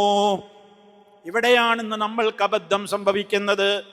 നമ്മൾ ആലോചിക്കണം, പരിശുദ്ധ ഖുർആനിനെ സംബന്ധിച്ച് ആ വിശുദ്ധ ഖുർആൻ നമുക്ക് പഠിപ്പിച്ചു തരുന്ന അൽ ഈമാനു ബില്ലാഹ്, അല്ലാഹുവിലുള്ള വിശ്വാസം, പരലോകത്തിലുള്ള വിശ്വാസം, ഇതൊക്കെയല്ലേ നബി സല്ലല്ലാഹു അലൈഹി വസല്ലമ തൻ്റെ ജീവിതത്തിൻ്റെ ആദ്യ കാലഘട്ടത്തിൽ മക്കയിലെ ജനതയോട് 10-13 കൊല്ലത്തോളം അന്ന് അവതരിച്ചിട്ടുള്ള മക്കിയായ അധ്യായങ്ങൾ മുഴുവനും എടുത്ത് പരിശോധിച്ചു നോക്കിയാൽ അള്ളാഹുവിനെ കുറിച്ചുള്ള പേടി, പരലോക നാളിനെ കുറിച്ചുള്ള ഭീതി, എന്താണ് തൻ്റെ ജീവിതത്തിൻ്റെ ലക്ഷ്യം എന്നുള്ള കൃത്യമായ നിലക്കുള്ള അധ്യാപനങ്ങൾ, ഇതൊക്കെ മനുഷ്യ മനസ്സുകളിൽ നന്നായി ദൃഢവൽക്കരിക്കുന്ന നിലക്കുള്ള അധ്യാപനങ്ങളായിരുന്നുവല്ലോ മക്കിയായ സൂറത്തുകളിലൊക്കെ ഉണ്ടായിരുന്നത്. പിന്നീടല്ലേ അവരോട് മറ്റു പല നിയമങ്ങളും കൽപ്പിച്ചത്. മദ്യപിക്കാൻ പാടില്ലെന്ന്, വ്യഭിചരിക്കാൻ പാടില്ലെന്ന്, പലിശ വാങ്ങാൻ പാടില്ലെന്ന്, അനാവശ്യമായ നിലക്ക് നിങ്ങളുടെ നോട്ടം നിയന്ത്രിക്കണമെന്ന്, എല്ലാ കാര്യങ്ങളിലും നിങ്ങൾ ശ്രദ്ധ പുലർത്തണമെന്ന്, കുടുംബജീവിതത്തിന്റെ നിയമങ്ങൾ, അങ്ങനെ 100 കൂട്ടം കാര്യങ്ങൾ, അരുതായ്മകൾ, ഹലാലുകളും ഹറാമുകളും പലതും പിന്നീടുള്ള അധ്യായങ്ങളിൽ അല്ലാഹു തആല പറയുമ്പോ അതൊക്കെ കേൾക്കുന്ന മാത്രയിൽ തന്നെ ഏറ്റെടുക്കുവാനുള്ള മാനസികമായ ഒരു ധൈര്യം, മാനസികമായ ഒരു കരുത്ത്, ഈമാനിൻ്റെതായ ഒരു ദൃഢത, അത് നേടിയെടുക്കലാണ് ആദ്യമായി നമ്മളിൽ ഉണ്ടാകേണ്ടത്.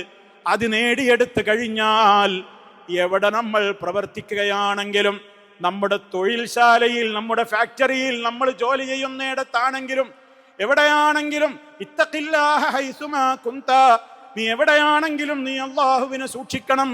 എൻ്റെ മേലുദ്യോഗസ്ഥൻ നോക്കുന്നുണ്ടോ എന്ന് നോക്കിയിട്ടാവില്ല ഞാൻ അവിടെ തൊഴിലെടുക്കുക. എന്നെ നിയന്ത്രിക്കുന്ന CCTVയുടെ ക്യാമറയിലൂടെ അത് നിരീക്ഷിക്കുന്ന ഒരു ഉദ്യോഗസ്ഥൻ അപ്പുറത്തെ ഓഫീസിലുണ്ടല്ലോ എന്ന് പേടിച്ചിട്ടല്ല ഞാൻ എൻ്റെ പ്രവൃത്തി ചെയ്യുക. മറിച്ച് അതിനേക്കാളും അപ്പുറം ഉറങ്ങാത്ത, മയങ്ങാത്ത, ക്ഷീണം ബാധിക്കാത്ത റഹ്മാനായ റബ്ബിന്റെ നിരീക്ഷണം സദാ എന്നിൽ നടന്നുകൊണ്ടിരിക്കുന്നുണ്ട് ഇന്നല്ലാഹ കാന അലൈക്കും റഖീബാ, തീർച്ചയായും അല്ലാഹു നിന്നിൽ സദാ നിരീക്ഷകനായിട്ടുണ്ട് എന്ന ബോധം നമുക്കുണ്ടായാൽ, നമ്മൾ വീട്ടിലാണെങ്കിലും ഒറ്റക്ക് സ്വകാര്യതയുടെ റൂമിലാണെങ്കിലും എവിടെയാണെങ്കിലും നമ്മെ നിയന്ത്രിക്കുവാൻ റബ്ബുണ്ടാകും. ആളുകൾ കാണുന്നുണ്ടെങ്കിൽ നല്ല ജീവിതം ജീവിക്കുവാൻ വലിയ പ്രയാസമൊന്നുമില്ല. പക്ഷേ സ്വകാര്യതയുടെ നിമിഷങ്ങളിലാണ് നമ്മുടേതായ തഖ്വ പരീക്ഷിക്കപ്പെടുന്നത്. അതെന്തുകൊണ്ടേ ഉണ്ടാവുകയുള്ളൂ? അല്ല കാണുന്നുണ്ടല്ലോ, അല്ല കേൾക്കുന്നുണ്ടല്ലോ. എൻ്റെ റബ്ബ് സമീ ആണല്ലോ, എൻ്റെ റബ്ബ് ബസീറാണല്ലോ, എല്ലാം കേൾക്കുമല്ലോ, എല്ലാം കാണുമല്ലോ, അവൻ എല്ലാം അറിയുന്ന അലീമാണല്ലോ, അവൻ എന്തിനും കഴിവുള്ള ഖദീറാണല്ലോ, എല്ലാ അർത്ഥത്തിലും അവൻ എന്നോട് വാത്സല്യമുള്ളവനാണല്ലോ. ഞാനൊന്ന് പിഴച്ചാൽ എൻ്റെ പശ്ചാത്താപം സ്വീകരിക്കുന്നവനാണല്ലോ. ഇങ്ങനെയൊക്കെയുള്ള നൂറുകൂട്ടം ചിന്തകളിലൂടെ അള്ളാഹുവിനെ നമ്മൾ മനസ്സിലാക്കുമ്പോൾ ജീവിതത്തിൽ മുഴുവനും നമുക്ക് വ്യത്യാസം വരികയാണ്, മാറ്റങ്ങൾ വരികയാണ്. അതോടൊപ്പം നമ്മുടേതായ കർമ്മങ്ങളെ ബാത്തിലാക്കി കളയുന്ന വിശ്വാസങ്ങൾ കടന്നു വരുന്നത് സൂക്ഷിക്കുകയും വേണം. അതാണ് ഏറ്റവും പ്രധാനം. നിത്യജീവിതത്തിൽ നമ്മൾ എത്ര തവണയാണ് പ്രഖ്യാപിച്ചുകൊണ്ടേയിരിക്കുന്നത്? 5 നേരത്തെ ബാങ്കുകളിലൂടെ, ഇഖാമത്തുകളിലൂടെ, നിസ്കാരങ്ങളിലൂടെ ഒക്കെ നമ്മൾ പറഞ്ഞുകൊണ്ടിരിക്കുന്നുണ്ട് ഒരു സാക്ഷ്യവചനം: അഷ്ഹദു അൻ ലാ ഇലാഹ ഇല്ലല്ലാഹ്, അഷ്ഹദു അന്ന മുഹമ്മദർ റസൂലുള്ളാഹ്. ആ ഷഹാദകൾ നമ്മൾ പറയുന്നു. ആ പറയുന്ന ഷഹാദകളോട് കൂറുപുലർത്തിയുള്ള ജീവിതമാണോ നമ്മുടേത്? എൻ്റെ ജീവിതം നോക്കിക്കോ. നമ്മൾ പറയുന്നത് അഷ്ഹദു, ഞാൻ സാക്ഷിയാണ്, എൻ്റെ ജീവിതം അതിന് സാക്ഷിയാണ്. എന്തിന്? അല്ലാ ഇലാഹ ഇല്ലല്ലാഹ്, അല്ല ഒഴികെ ഒരാരാധ്യനില്ല, റബ്ബല്ലാത്തവരെ ഞാൻ ആരാധിക്കില്ല, അവനോടല്ലാതെ ഞാൻ പ്രാർത്ഥിക്കില്ല, അവനല്ലാതെ ഞാൻ നേർച്ച വഴിപാടുകൾ അർപ്പിക്കില്ല, അവന്റെ മുമ്പിലല്ലാതെ ഞാൻ സുജൂദ് ചെയ്യുകയില്ല, അവന്റെ ഭവനത്തിന് ചുറ്റുമല്ലാതെ ഞാൻ തവാഫ് ചെയ്യുകയില്ല, അവൻ നിശ്ചയിച്ചിടത്തല്ലാതെ ഞാൻ ബറക്കത്തിന് വേണ്ടി മുത്തം വെക്കുകയില്ല. നൂറുകൂട്ടം കാര്യങ്ങളുടെ പ്രഖ്യാപനം. അഷ്ഹദു അൻ ലാ ഇലാഹ ഇല്ലല്ലാഹ്. അതിനെല്ലാം എനിക്ക് മാതൃക എൻ്റെ നബിയായ മുഹമ്മദുൻ സ്വല്ലല്ലാഹു അലൈഹി വസല്ലമാണ്. അവിടുന്ന് പഠിപ്പിച്ചയിടത്ത് ഞാൻ നിൽക്കും.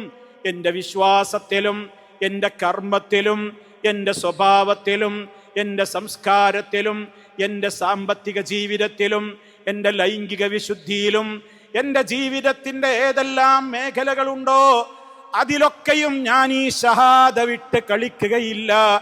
ഈ ഷഹാദയുടെ പൊരുളിന് വിരുദ്ധമാകുന്ന ഒന്നും എൻ്റെ ജീവിതത്തിൽ ഉണ്ടാവില്ല എന്ന് എത്ര തവണയാ പ്രിയപ്പെട്ട വിശ്വാസികളെ നമ്മൾ ദിനേന അള്ളാഹുവിനോട് പറഞ്ഞുകൊണ്ടിരിക്കുന്നത്. കൈകെട്ടിയിട്ട് നമ്മൾ അവനോട് പറയുന്നതും അത് തന്നെയാ. ഇന്ന സ്വലാത്തി വനുസുകി വമഹ്യായ വമമാതി ലില്ലാഹി റബ്ബിൽ ആലമീൻ ലാ ശരീക ലഹു വബിദാലിക ഉമിർതു വഅന മിനൽ മുസ്ലിമീൻ. കൃത്യമായി തന്നെ നമ്മൾ അല്ലാഹുവിനോട് പറയുന്നുണ്ട്, എൻ്റെ നമസ്കാരം, അതേപോലെ തന്നെ എൻ്റെ മറ്റു അനുഷ്ഠാന കർമ്മങ്ങൾ, ഞാൻ ജീവിച്ചിരിക്കുന്നിടത്തോളം കാലം എൻ്റെ ജീവിതവും ഇനി ഞാൻ മരിക്കുമ്പോൾ എൻ്റെ മരണവും സർവലോക പരിപാലകനായ റബ്ബ് ഇഷ്ടപ്പെടുന്ന വിധത്തിലേ ഞാൻ ചെയ്യുകയുള്ളൂ. അങ്ങനെയാണ് ഞാൻ കൽപ്പിക്കപ്പെട്ടിട്ടുള്ളത്. ഞാൻ അതൊക്കെ അനുസരിക്കുന്ന യഥാർത്ഥ മുസൽമാനാണ്. നമ്മൾ അള്ളാഹുവിനോട് കൃത്യമായി തന്നെ പുലർത്തുന്ന ആ പ്രഖ്യാപനം അല്ല നമ്മളോട്, മുത്തമുസ്തഫയോട് നമ്മോട് പറയാൻ പഠിപ്പിച്ചു തന്നതാണ്. ശിർക്കിന്റെ ഗൗരവം പറയുന്നിടത്താ അല്ലാഹു പറയുന്നത്, ഖുൽ ഇന്ന ഹുദല്ലാഹി ഹുവൽ ഹുദാ വ ഉമിർനാ ലിനുസ്ലിമ ലിറബ്ബിൽ ആലമീൻ വ അൻ നഖീമുസ് സ്വലാത വത്തഖൂഹു വ ഇലൈഹി വഹുവല്ലദീ ഇലൈഹി തുഹ്ശറൂൻ. വളരെ വ്യക്തമായി അല്ലാഹു തആല പറയുകയാണ്, മനുഷ്യനോട് കൃത്യമായി പറയുന്നു. ഖുൽ നബിയെ പറയൂ, മനുഷ്യരോട് പറഞ്ഞു കൊടുക്കൂ, ഇന്ന ഹുദല്ലാഹി ഹുവൽ ഹുദാ, തീർച്ചയായും അല്ലാഹു സുബ്ഹാനഹു വ തആല അവൻ പഠിപ്പിച്ച ഹുദ, അത് മാത്രമാണ് ഹുദ, അത് മാത്രമാണ് സന്മാർഗം. ഓ പ്രിയപ്പെട്ടവരെ, നമ്മൾ ഇവിടെ നന്നായി ചിന്തിക്കണം. എന്താ അല്ലാഹു തആല പറയുന്നത്? ഇങ്ങോട്ട് വരൂ, ഇതാണ് സന്മാർഗം, ഇതാണ് നേരിന്റെ പാത എന്ന് പറഞ്ഞുകൊണ്ട് മാർഗത്തിലേക്ക് പോകുന്ന ആളുകളെയൊക്കെ പഴപ്പിക്കാൻ ഇവിടെ പല ത്വരീഖത്തിന്റെ വക്താക്കളും കാത്തിരിക്കുകയാണ്. അല്ലാഹുവിന്റെ റസൂല് പഠിപ്പിച്ച ഒരു മാർഗമുണ്ട്. വഅന്ന ഹാദാ സിറാത്തീ മുസ്തഖീമാ ഫത്തബിഊഹു വലാ തത്തബിഉസ് സുബുൽ ഫതഫറഖ ബികും അൻ സബീലിഹി ദാലികും വസാകും ബിഹി ലഅല്ലകും തത്തഖൂൻ. അല്ലാഹു പറയുകയാണ്, ഇതാണ് എൻ്റെ മാർഗം. ഇത് നബി സല്ലല്ലാഹു അലൈഹി വസല്ലം നമുക്ക് ഓതി തന്നപ്പോ അവിടുന്ന് മദീനയുടെ മണൽപ്പരപ്പിലൂടെ ഒരു നേർവരയങ്ങ് മണലിലൂടെ വരച്ചിട്ടുണ്ട്. വളവും തിരിവുമില്ലാത്ത ഒരു നേർരേഖയാണ് വരച്ചത്. ആ നേർരേഖക്കപ്പുറത്തും ഇപ്പുറത്തും അങ്ങോട്ടും ഇങ്ങോട്ടും വഴിമാറിപ്പോകുന്ന ചില കുറുക്കു മാർഗങ്ങളും വഴികളും അവിടുന്ന് വരച്ചു കാണിച്ചു.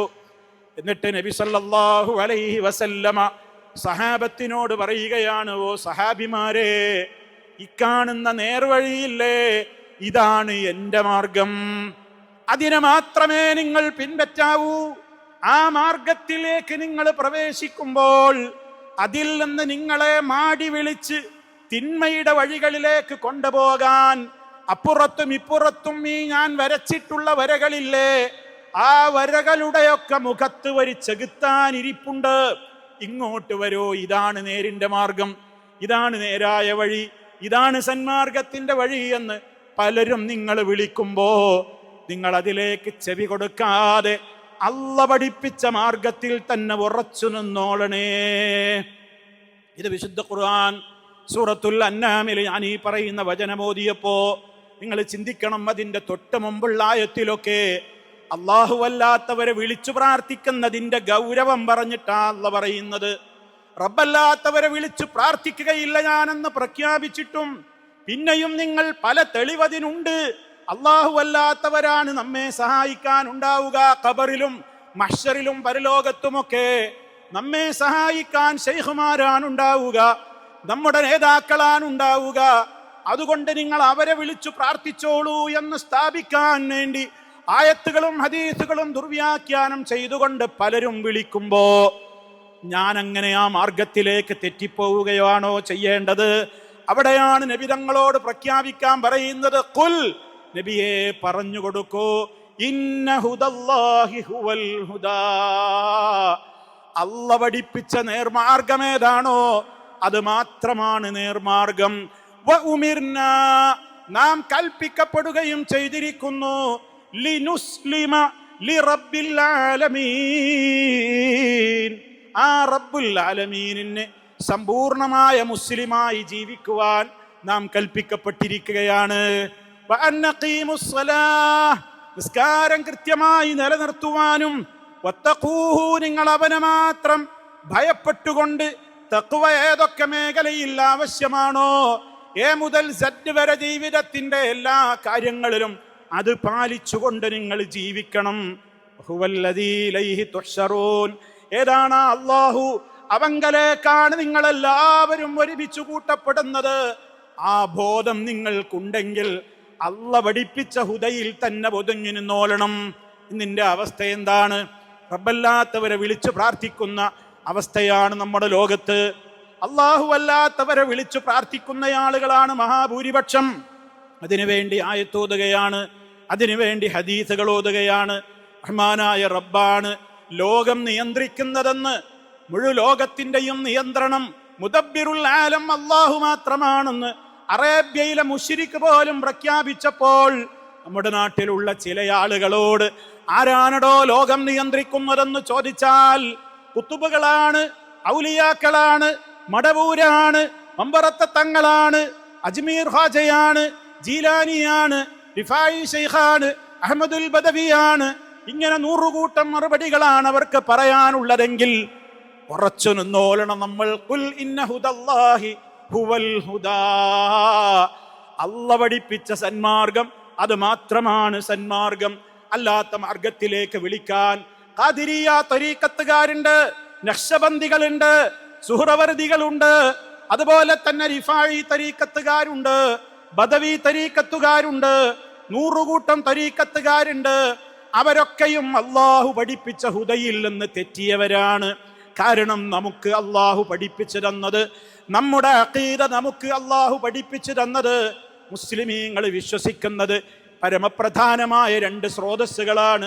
ഒന്ന് കിതാബുല്ലാഹ്, അള്ളാഹുവിന്റെ കിതാബായ ഖുർആനാണ്. മറ്റൊന്ന് നബി സല്ലല്ലാഹു അലൈഹി വസല്ലമിന്റെ തിരുവചനങ്ങളാണ്.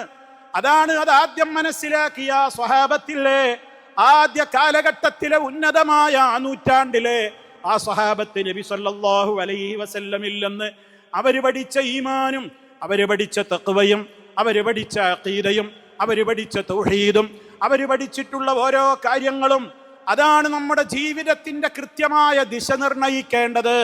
അതാണ് അഹ്ലുസുന്നയുടെ രീതി. എന്നാൽ നമ്മുടെ നാടുകളിൽ ദിനേന എന്നോണം ഓരോ ഇടങ്ങളിലും ഇങ്ങനെ ദിനേന മുളച്ചു പൊന്തിക്കൊണ്ടിരിക്കുന്ന ഈ പഴച്ച തരീഖത്തുകൾ മുഴുവനും അവരുടെ വിശ്വാസം അഹ്ലുസുന്നയുടെ വിശ്വാസത്തിൽ നിന്ന് പുറത്താകാൻ കാരണം എന്താണ്? നമ്മൾ നമ്മുടെ വിശ്വാസത്തെ രൂപീകരിക്കുന്നത് അള്ളാഹുവിന്റെ വചനങ്ങളിലൂടെയും മുത്തു മുസ്തഫായുടെ ഹദീസുകളിലൂടെ, അത് സഹാബിമാരെങ്ങനെ മനസ്സിലാക്കിയെങ്കിൽ അപ്രകാരം മനസ്സിലാക്കിക്കൊണ്ടാണെങ്കിൽ ഈ വിഭാഗം ആളുകൾ പറയുന്നത് അതൊക്കെ നിങ്ങളുടെ സാധാരണക്കാർക്കുള്ള നിയമം മാത്രമാണ്. ഇവിടെ എൻ്റെ ശ്രോതാക്കൾ പ്രത്യേകം ശ്രദ്ധിക്കണം. ഇവിടെയാണ് വഴിപിരിഞ്ഞു പോകുന്നത്. റബ്ബ് പഠിപ്പിച്ച ഹുദയും ശൈത്താനിന്റെ മാർഗവും തമ്മിൽ വഴിപിരിഞ്ഞു പോകുന്ന പ്രധാനപ്പെട്ട വഴിത്തിരിവ് ഇവിടെയാണ്. ചില സാധാരണക്കാരെങ്കിലും ചോദിക്കാറുണ്ട്, നിങ്ങൾ ഇങ്ങനെ പറയുമ്പോ നിങ്ങൾ പറയുന്നതാ നേരെന്ന് തോന്നും, അവര് പറയുമ്പോ അവര് പറയുന്നതാ നേരെന്ന് തോന്നും, ഇതിനിടയിൽ ഞങ്ങളെന്താ ചെയ്യേണ്ടത് എന്ന് വിലപിക്കുന്ന ആളുകളെ നിങ്ങൾ ചിന്തിക്കണം. അടിസ്ഥാനത്തിലാണ് തകരാറ് സംഭവിച്ചിട്ടുള്ളതെന്നാണ് ഓർമ്മപ്പെടുത്തുന്നത്.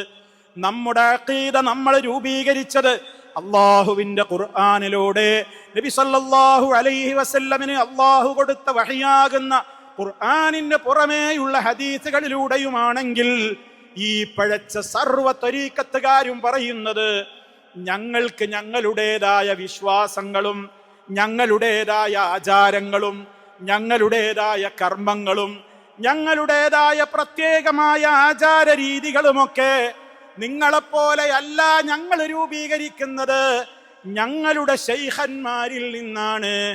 ഞങ്ങളുടെ ശൈഖന്മാര് നിങ്ങളെപ്പോലെയല്ല, നിങ്ങൾ ഫോളോ ചെയ്യുന്ന പണ്ഡിതന്മാരെ പോലെയല്ല ഞങ്ങളുടെ ശൈഖന്മാര്. അവർക്ക് യഥാസമയങ്ങളിൽ അള്ളാഹുവിൽ നിന്ന് നേരിട്ട് ഇങ്ങനെ ലദുന്നിയായ ഇൽമ് കിട്ടുന്നുണ്ട്.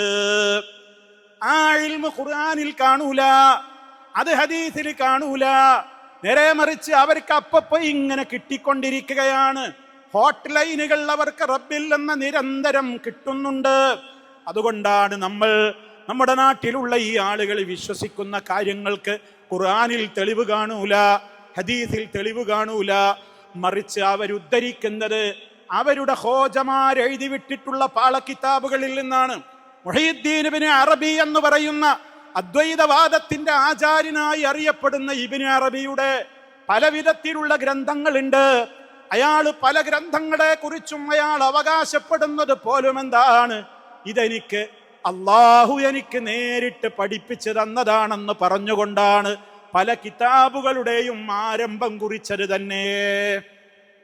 അപ്പൊ പിന്നെ ചിന്തിച്ചൂടെ, ഇവരുടെ അഖീദ എവിടുന്നാ കിട്ടുന്നത്? എവിടുന്നാ ഇവര് വിശ്വാസം രൂപീകരിക്കുന്നത്? എവിടുന്നാ ഇവര് സലാത്തുകൾ ചെല്ലുന്നത്? എവിടുന്നാ ഇവര് ദിക്റുകൾ ഉണ്ടാക്കുന്നത്? നമുക്ക് ആലോചിച്ചുകൂടെ? നിങ്ങൾ നോക്കൂ, നമ്മുടെ നാട്ടിലതാ ആളുകളുടെ ഈമാനിനോടൊപ്പം പണത്തോടൊപ്പം ഈമാനിനെയും പോക്കറ്റടിക്കുന്ന ദിക്ർ മജ്ലിസുകൾ നടത്തുന്ന ആളുകൾ, അവര് പഠിപ്പിക്കുന്ന ചില സ്വലാത്തുകളുണ്ട്. അതിൽപ്പെട്ടവര് സ്വലാത്താണ് സ്വലാത്തുൽ ഫാത്തിഹ്. പല രൂപത്തിലുള്ള പല തങ്ങന്മാരെന്ന് പറയുന്നവരും ജനങ്ങളിൽ നിന്ന് ആയിരങ്ങൾ വസൂലാക്കാൻ അവരുടെ സ്വലാത്ത് മജ്ലിസുകളിൽ ചൊല്ലുന്നവര് സ്വലാത്താണ് സ്വലാത്തുൽ ഫാത്തിഹ്. സ്വലാത്തുൽ ഫാത്തിഹിന്റെ പോരിശ നിങ്ങൾക്ക് കേൾക്കണോ? അവരുടെ ഹോജമാർക്ക് പടച്ചോൻ കൊടുത്ത വിവരമാണത്രേ എന്ത്? അവരാ പഠിപ്പിക്കുന്ന സ്വലാത്തുൽ ഫാത്തിഹ് ഒരു തവണ ചൊല്ലിയാൽ 6000 വട്ടം ഖുർആൻ ഖതം തീർത്ത കൂലിയാണ് പോലും. എങ്ങനെ? 6000 വട്ടം വിശുദ്ധ ഖുർആൻ മുഴുവൻ ഓതി തീർത്തതിന് സമാനമാണ് സ്വലാത്തുൽ ഫാത്തിഹ ഒരു തവണ ചൊല്ലിയാൽ. ശ്രദ്ധിക്കണം പ്രവാസികളെ, ഞാനെന്തിനാ ഇതൊക്കെ ഓർമ്മപ്പെടുത്തുന്നത്? നമുക്ക് പലപ്പോഴും ഒരു ചിന്തയുണ്ട്, അവരപ്പുറത്ത് ഗണ്ണനം, ഇവിടെ വാദപ്രതിവാദം, ഇവിടെ ഇങ്ങനെ സംവാദം, അവിടെ 4-ാം ഗണ്ണനം 5-ാം ഗണ്ണനം, ഇവിടെ ഇങ്ങനെ വാദപ്രതിവാദം. എന്തിനാ ഇതൊക്കെ? എന്തിനാണ്? ഇവർക്കൊന്നും വേറെ പണിയില്ലേ? നിങ്ങൾ ചിന്തിക്ക്, റബ്ബിന്റെ ദീൻ ഇങ്ങനെ വികലമാക്കുമ്പോ നമുക്കൊരു കടമയില്ലേ? മഹാന്മാരായ സ്വഹാബത്ത്, അമ്പിയാക്കൾ ത്യാഗം സഹിച്ചുകൊണ്ട് നട്ടുവളർത്തിയ ദീനുൽ ഇസ്ലാമിന്റെ വിശ്വാസങ്ങളിൽ ഞങ്ങൾക്ക് ഹോട്ട് ലൈന് കിട്ടുന്നുണ്ടെന്ന് പറഞ്ഞുകൊണ്ട് കള്ളക്കഥകളിലൂടെ വിശ്വാസങ്ങളും ആചാരങ്ങളും ഇവിടെ ജനങ്ങളിൽ നിന്ന് വികലമാക്കി അവരുടെ ഈമാനിനെ പോക്കറ്റടിച്ചു കൊണ്ടുപോകുമ്പോ മുസൽമാന് ഒരു ബാധ്യതയില്ലേ? റബ്ബിന്റെ ദീനിനി ആര് പറഞ്ഞു കൊടുക്കും? ആരാണിനി ജനങ്ങളോട് ഇത് പറയേണ്ടത്? ഇനി ഒരു നബിമാർ ഇങ്ങോട്ട് വരാനില്ലല്ലോ. ആ ഉത്തരവാദിത്തം നമുക്കൊക്കെയുണ്ട്. അതുകൊണ്ട് നമ്മൾ മനസ്സിലാക്കണം. നോക്കൂ നിങ്ങൾ, അപ്പൊ ഒരു സ്വലാത്ത് ഒരു തവണ ചൊല്ലിയാൽ അള്ളാഹുവിന്റെ റസൂല് പഠിപ്പിച്ച സ്വലാത്തുകൾ 6-7 വിധത്തിലുള്ള സ്വലാത്തുകൾ ഉണ്ട്. നമ്മൾ നിസ്കാരത്തിൽ ചൊല്ലുന്ന ഇബ്രാഹിമിയ സ്വലാത്ത്, അതുപോലും ഒരു തവണ ചൊല്ലിയാൽ 6000 ഖത്തമോദിയ കൂലി പോയിട്ട്, 600 ഖത്തത്തിന്റെ കൂലി പോയിട്ട്, 60 പോകട്ടെ 6 ഖത്തം പോകട്ടെ, ഒരു വട്ടം ഖുർആനോദിയ കൂലി ഉണ്ടെന്ന് നബി സല്ലല്ലാഹു അലൈഹി വസല്ലം പറഞ്ഞു തന്നിട്ടില്ല. എന്നിട്ടാണ് ഈ തിജാനി തരീക്കത്ത് എന്ന് പറയുന്ന തരീക്കത്തിന്റെ ശൈഖിന് കിട്ടിയ, അള്ളാഹുവിങ്കൽ നിന്ന് കിട്ടിയ അറിവാണത്രേ എന്ത്? 6000 തവണ ഖുർആൻ ഓതുന്നതിന് സമാനമാണ്. ഇത് ഞാനൊരു ഉദാഹരണം പറഞ്ഞതെന്തിനാ? ഈ വിധത്തിലാണ് ഇവര് ജനങ്ങളോട് വിശ്വാസങ്ങൾ പരിചയപ്പെടുത്തുന്നത്. ഔലിയാക്കന്മാര് നിസ്കരിക്കുന്നത് കാണൂല. അവര് പരിശുദ്ധ റമദാനിലും കഞ്ചാവടിച്ച് നടക്കും, കള്ളു കുടിക്കും, എന്തും ചെയ്യും. കാലൊഴിഞ്ഞു കൊടുക്കാനും ശരീരം തടവി കൊടുക്കാനും അവർക്ക് സ്ത്രീകളുണ്ട്, അന്യപുരുഷന്മാരുണ്ട്, അന്യ സ്ത്രീകൾ അന്യപുരുഷന്മാർ ഒരുമിച്ച് പലവിധത്തിലുള്ള പ്രവർത്തനങ്ങളും അവർ ചെയ്തുകൊണ്ടിരിക്കുന്നു. കാരണം അവരെ സംബന്ധിച്ചിടത്തോളം പ്രത്യേക നയമാണ്. ചില മുരീദന്മാര് ചില ശൈഖന്മാരെ വിളിക്കാൻ എന്താണ്? ബാപ്പയാണ്. ബാപ്പയാവുമ്പോ പിന്നെ മോളല്ലേ, അതുകൊണ്ട് പ്രശ്നമില്ലല്ലോ. എവിടുന്നാ ഈ നിയമങ്ങൾ കിട്ടിയത്? ഖുർആനിലുണ്ടോ ഹദീസിലുണ്ടോ? അല്ല, അത് ഞങ്ങളെ ശൈഖന്മാർക്ക് കിട്ടുന്ന പ്രത്യേക വിവരാണ്. ഇങ്ങനെ മനുഷ്യന്റെ അഖീദ നശിപ്പിക്കാൻ നബി സല്ലല്ലാഹു അലൈഹി വസല്ലം പ്രയാസം സഹിച്ച ഘട്ടത്തിൽ പോലും നിസ്കാരം ഒഴിവാക്കിയിട്ടുണ്ടോ? ഇവര് നിസ്കരിക്കുന്നത് കാണൂല. കാരണം ഇവര് പറയുന്നത് അവരുടേതായ ശൈഖന്മാര് നിസ്കരിക്കുന്നത് മക്കയില്, മദീനയില്, ബൈത്തുൽ മുഖദ്ദസില്. അങ്ങനെയാണ്. മമ്പറത്തെ തങ്ങളെ കുറിച്ച് വരെ പറഞ്ഞതാണ്. മമ്പറത്തുനിന്ന് ഇശാക്ക് കാണാതാകും, സുബൈക്ക് മുമ്പ് തിരിച്ചെത്തിയിട്ടുണ്ടാകും. അവിടെ പോയിട്ടൊക്കെ നിസ്കരിക്കുകയാണ്.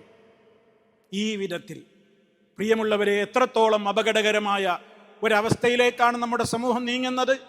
റബ്ബല്ലാത്തവർക്ക് എല്ലാം അറിഞ്ഞ കാര്യങ്ങളും അറിയാമെന്നുള്ളതാണ് അവരുടെ ആ അന്ധവിശ്വാസത്തിന്റെ കാതൽ തന്നെ.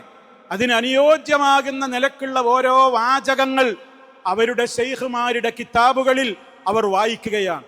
സൂഫികളുടെ കിതാബുകളിൽ അവർക്ക് തെളിവുകളായിട്ട് പറയാനുള്ളത് അവരുടെ ഹോജമാരും അവരുടെ ശൈഖുമാരും പറഞ്ഞിട്ടുള്ള മൊഴികളാണ്. അതൊക്കെ അള്ളാഹ് അറിയിച്ചു കൊടുത്തതാണ് എന്നാണ്. അതാണ് മുഹീദ്ദീൻ ശൈഖ് പറഞ്ഞതൊക്കെ ആര് പറഞ്ഞതാണെന്നാ പറയുന്നത്? അള്ളാഹ് പറഞ്ഞതാണ്. നബി സല്ലല്ലാഹു അലൈഹി വസല്ലമിനെ കുറിച്ച് അല്ലാഹു തആല പറഞ്ഞതെന്താ? വമാ യൻതിഖു അനിൽ ഹവാ ഇൻ ഹുവ ഇല്ലാ വഹ്യുൻ യൂഹാ. അല്ലാഹുവിന്റെ റസൂൽ സ്വന്തം ഇഷ്ടപ്രകാരം ഒന്നും സംസാരിക്കാറില്ല. വഹി കിട്ടിയാലേ അള്ളാന്റെ റസൂൽ ദീൻ പറയൂ. ഇതേ കാര്യമാണ് മുഹീദ്ദീൻ ശൈഖിനെ കുറിച്ച് വിശ്വസിക്കുന്നത്. ചൊല്ലീല ഞാനൊന്നും എന്നോട് ചൊല്ലാതെ, ചൊല്ല് നീ എൻ്റെ അമാനില്ലാതെന്നോവർ. നമ്മുടെ നാട്ടിലെ വീടുകളിൽ പാടുന്ന മുഹീദ്ദീൻ മാലയിലെ ഒരു വരിയാണത്. മുഹീദ്ദീൻ ശൈഖ് പറയുകയാണത്രേ, ചൊല്ലീല ഞാനൊന്നും എന്നോട് ചൊല്ലാതെ, ചൊല്ല് നീ എൻ്റെ അമാനിൽ അതെന്നോവർ. അല്ല പറയുമത്രേ മുഹീദ്ദീൻ ശൈഖിനോട്, ജീലാനി മുഹീദ്ദീനെ നീ ചൊല്ലിക്കോ, അല്ല പറഞ്ഞു കൊടുക്കുന്നതേ ഞാൻ ചൊല്ലാറുള്ളൂ, എന്നോട് എൻ്റെ റബ്ബ് പറയാതെ ഞാനൊന്നും ചൊല്ലാറില്ല. ഈ വിശ്വാസമാണ് ആളുകളുടെ മനസ്സിലുള്ളത്. അപ്പൊ അല്ല അങ്ങനെ പറഞ്ഞു കൊടുക്കുക. മഹാനായ ഉമർ ഖത്താബ് റളിയല്ലാഹു തആല അൻഹു, അബൂബക്കർ സിദ്ദീഖ് റളിയല്ലാഹു അൻഹു ഒക്കെ അള്ളാന്റെ റസൂലിന്റെ വഫാത്തിന്റെ ശേഷം കരയാണ്. റസൂല് വഫാത്തായതിന്റെ ശേഷം കരയാണ്. രണ്ടാളും കുത്തിരുന്ന് കരയാണ്. എന്താ കരയുന്നത്? അള്ളാന്റെ റസൂല് വഫാത്തായല്ലോ എന്നതിലപ്പുറം ഇനി എന്താ പ്രശ്നം? വാനലോകത്തു നിന്ന് ഭുവനലോകത്തേക്ക് ഇനി ഒരു വഹി വരാനില്ലല്ലോ, അത് അവസാനിച്ചല്ലോ.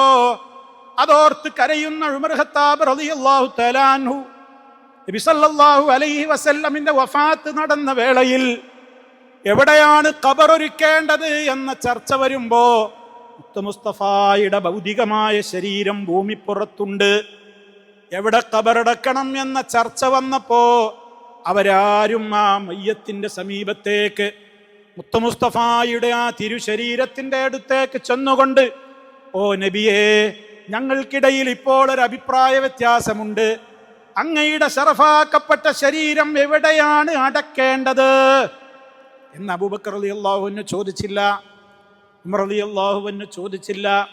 എന്തേ അവർക്ക് മുസ്തഫയുടെ മുഅ്സത്തിലും കറാമത്തിലും വിശ്വാസമില്ലേ? സ്നേഹമില്ലാഞ്ഞിട്ടാണോ? നബിയെ, ആരായിരിക്കണം അങ്ങയുടെ ശേഷം രാജ്യം ഭരിക്കേണ്ട ഖലീഫ? ഞങ്ങൾക്കിടയിൽ ചൂടുപിടിച്ച ചർച്ചയാണ് നബിയെ, ഒന്ന് പരിഹാരം പറഞ്ഞു തരൂ നബിയെ എന്ന് മുസ്തഫായുടെ ശരീരത്തിന്റെ അടുത്ത് പോയിട്ട്, വഫാത്തായി കിടക്കുന്ന നബിയോട് പോയിട്ട് ആ സഹാബിമാര് ചോദിച്ചില്ല. എന്തേ അവര് ചോദിക്കാതിരുന്നത്? അവർക്കറിയാം ഇപ്പോൾ ചോദിച്ചിട്ട് കാര്യമില്ല, അതിന് ഉത്തരം തരുന്ന കാലമല്ല. അവിടുന്ന് ബർസഖിന്റെ ലോകത്തേക്ക് പോയിരിക്കുന്നു.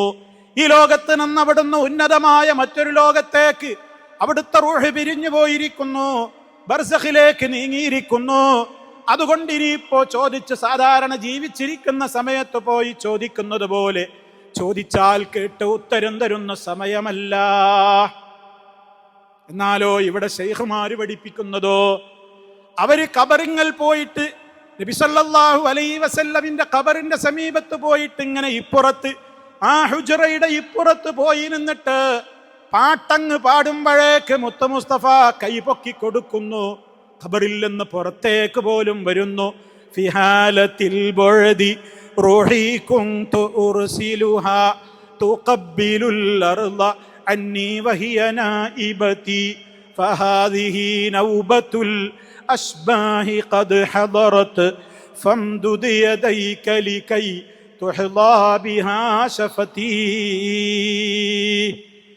റിഫായി ശൈഖിനെ കുറിച്ച് പറയുന്ന മദ്ഹാണത്.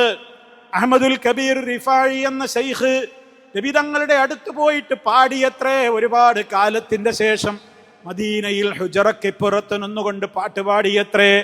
ഇതാ നിങ്ങളുടെ പേരക്കുട്ടി അഹ്മദുൽ കബീർ ഇപ്പൊ ഇതാ ശരീരം കൊണ്ട് തന്നെ വന്നിരിക്കുകയാണ്. എല്ലാ കൊല്ലവും എൻ്റെ റൂഹിനെയാണ് ഞാൻ ഇങ്ങോട്ട് സിയാറത്തിന് വിടാറുള്ളത്. ഇന്നിതാ ഞാനിതാ എൻ്റെ ബോഡി കൊണ്ട് തന്നെ വന്നിരിക്കുകയാണ്. അക്കൈയൊന്ന് നീട്ടിത്തന്നാലും ഞാനൊന്ന് മുത്തിമണത്തോട്ടെ. പറഞ്ഞു തീരേണ്ട താമസം ഖബർ കൊട്ടി പിളർന്നു. മുസ്തഫ കൈയിട്ട് കൊടുത്തു. അഹ്മദുൽ കബീർ റിഫായി മതി തിരുവോളം ചുംബിച്ചു. ചില റിപ്പോർട്ട് അനുസരിച്ച് ഖബർ പൊട്ടിപ്പിളർന്ന് മുസ്തഫ ഇങ്ങോട്ട് എഴുന്നേറ്റ് വന്നിട്ട് മോനെ അഹ്മദേ എന്നും പറഞ്ഞിട്ട് കെട്ടിപ്പിടിച്ച് മുത്തം കൊടുത്ത് ഖബറിലേക്ക് പോയി എന്നും പ്രചരിപ്പിക്കുന്നുണ്ട്. ആലോചിക്കണം നിങ്ങൾ. തർക്കങ്ങൾ ചില്ലറയല്ല, അഭിപ്രായ വ്യത്യാസങ്ങൾ ശാഖാപരങ്ങളല്ല. അഖീദയിൽ തൊട്ടുകൊണ്ടാണ് കളിക്കുന്നത്. നമ്മുടെ വിശ്വാസത്തിലാണ് തകരാറ് വരുന്നത്. ശിർക്കൻ വിശ്വാസത്തിൽ ഒരാൾ പെട്ടുപോയാൽ അവന്റെ നിസ്കാരം എന്തിന്, നോമ്പ് എന്തിന്, സക്കാത്ത് എന്തിന്, ഹജ്ജും ഉംറകളും എന്തിന്? ലോകം കണ്ട മുസ്തഫ സല്ലല്ലാഹു അലൈഹി വസല്ലം അടക്കമുള്ള മുഴുവൻ നബിമാരോടുമല്ലേ അള്ളാഹു വഹി അറിയിച്ചു കൊടുത്തത്. ലഇൻ അശ്റക്ത ലയഹ്ബതന്ന അമലുക, നീ എങ്ങാനും ശിർക്ക് ചെയ്തു പോയാൽ നിന്റെ അമലുകൾ മുഴുവനും പൊളിഞ്ഞു പോവുക തന്നെ ചെയ്യും അഷ്ടകാരികളിൽ ഉൾപ്പെട്ടത് തന്നെ. മറ്റാരെങ്കിലും നമുക്ക് വേണ്ടി പ്രാർത്ഥിച്ചാൽ പോലും ഉത്തരം കൊടുക്കൂല അല്ലാഹു. ശിർക്കിൽ ജീവിച്ചിട്ട് തൗബ ചെയ്യാതെ കാഫിറായി മരണപ്പെട്ടു പോയാൽ അല്ലാഹു ആര് അയാൾക്ക് വേണ്ടി റെക്കമെൻഡ് പറഞ്ഞാലും സ്വീകരിക്കൂല. ദുന്യാവിൽ തന്നെയും നിങ്ങൾ നോക്കൂ, നിങ്ങൾ മഹാനായ നൂഹ് നബി അലൈഹിസ്സലാമിന്റെ ചരിത്രം. സ്വന്തം മോന് വേണ്ടിയിട്ട് ദുന്യാവിൽ വെച്ച് അള്ളാഹിനോട് പറഞ്ഞു നോക്കി, റബ്ബി ഇന്ന ബിനീ മിൻ അഹ്ലീ, റബ്ബേ എന്റെ മോനതാ മുങ്ങിച്ചാകുന്നു, രക്ഷിക്ക് റബ്ബേ എന്ന് അള്ളാഹിനോട് റെക്കമെൻഡ് പറഞ്ഞു നോക്കി. ജീവിച്ചിരിക്കുന്ന കാലത്ത് നൂഹ് നബി അലൈഹിസ്സലാം അള്ളാഹു എന്താ മറുപടി കൊടുത്തതെന്ന് ഖുർആൻ പറയുന്നുണ്ട്. നൂഹേ ഇന്നഹു ലൈസ മിൻ അഹ്ലിക, അവൻ നിന്റെ മോനല്ല. നിന്റെ മോനല്ല എന്ന് പറഞ്ഞാൽ എന്താ? നമ്മളെ മോനാവണമെങ്കിൽ നമ്മുടെ ആദർശത്തിൽ ഉണ്ടാവണം. ബാപ്പയുടെ ആദർശത്തിൽ ഇവനുണ്ടായില്ല. അതുകൊണ്ട് ആ കാഫിറായ മോന് വേണ്ടി അള്ളാഹിനോട് അവസാന സമയത്ത് റെക്കമെൻഡ് പറഞ്ഞു. പറഞ്ഞാള് മോശക്കാരനല്ല. നൂഹ് നബിയാ ചോദിച്ചത്, അള്ളാഹുവിനോട് മാത്രമാണ് ചോദിച്ചത്. പ്രാർത്ഥനക്കൊന്നും ഒരു തകരാറും വന്നിട്ടില്ല. പക്ഷേ ചോദിക്കപ്പെട്ടത് ആർക്ക് വേണ്ടിയായി പോയി? കഫറിന് വേണ്ടിയായി, മുശ്രിക്കിന് വേണ്ടിയായി. അതാണ് ശിർക്കിന്റെ ഗൗരവം. ആര് നമുക്ക് വേണ്ടി ആയിരങ്ങൾ പ്രാർത്ഥിച്ചിട്ടും കാര്യം ഉണ്ടാവില്ല, അല്ലാഹു തആല സ്വീകരിക്കൂല. ഇബ്രാഹിം നബി അലൈഹിസ്സലാം ആദർശത്തിന്റെ പിതാവാണ്, തൗഹീദിന്റെ രാജാവാണ്. പിതാവിന് വേണ്ടി അള്ളാഹുവിനോട് പറഞ്ഞു നോക്കിയില്ലേ, റബ്ബ് സ്വീകരിക്കുകയില്ല. കാരണം പിതാവ് മകന്റെ ആദർശത്തിലല്ല, ശിർക്ക് ബാധിച്ചയാളായി. നോക്കണം നിങ്ങൾ, ഇതെന്താ നമുക്ക് പറഞ്ഞു തരുന്നത്? ഇത് നിസ്സാരാണോ വിഷയം? അതുകൊണ്ട് പഠിക്കണം, എന്താ തൗഹീദ്, എന്താ ശിർക്ക്. ശിർക്ക് വരുന്ന മാർഗങ്ങളിലേക്ക് നമ്മൾ വളരെ ശ്രദ്ധയോടെ കണ്ണും കാതും കൂർപ്പിച്ച് അതിന് കാവലിരിക്കണം, അത് വരാതിരിക്കാൻ.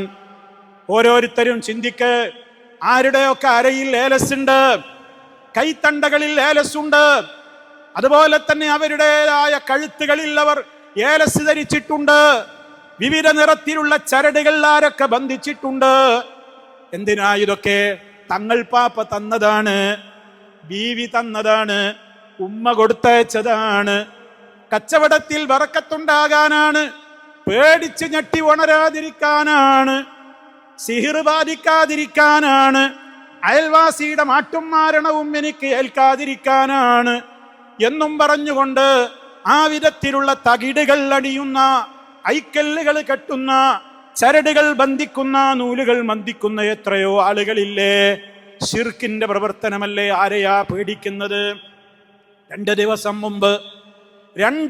മുമ്പ് എനിക്കൊരു സഹോദരൻ വിളിച്ചിട്ട് എന്നോട് അയാൾ സങ്കടം പറയുകയാണ്.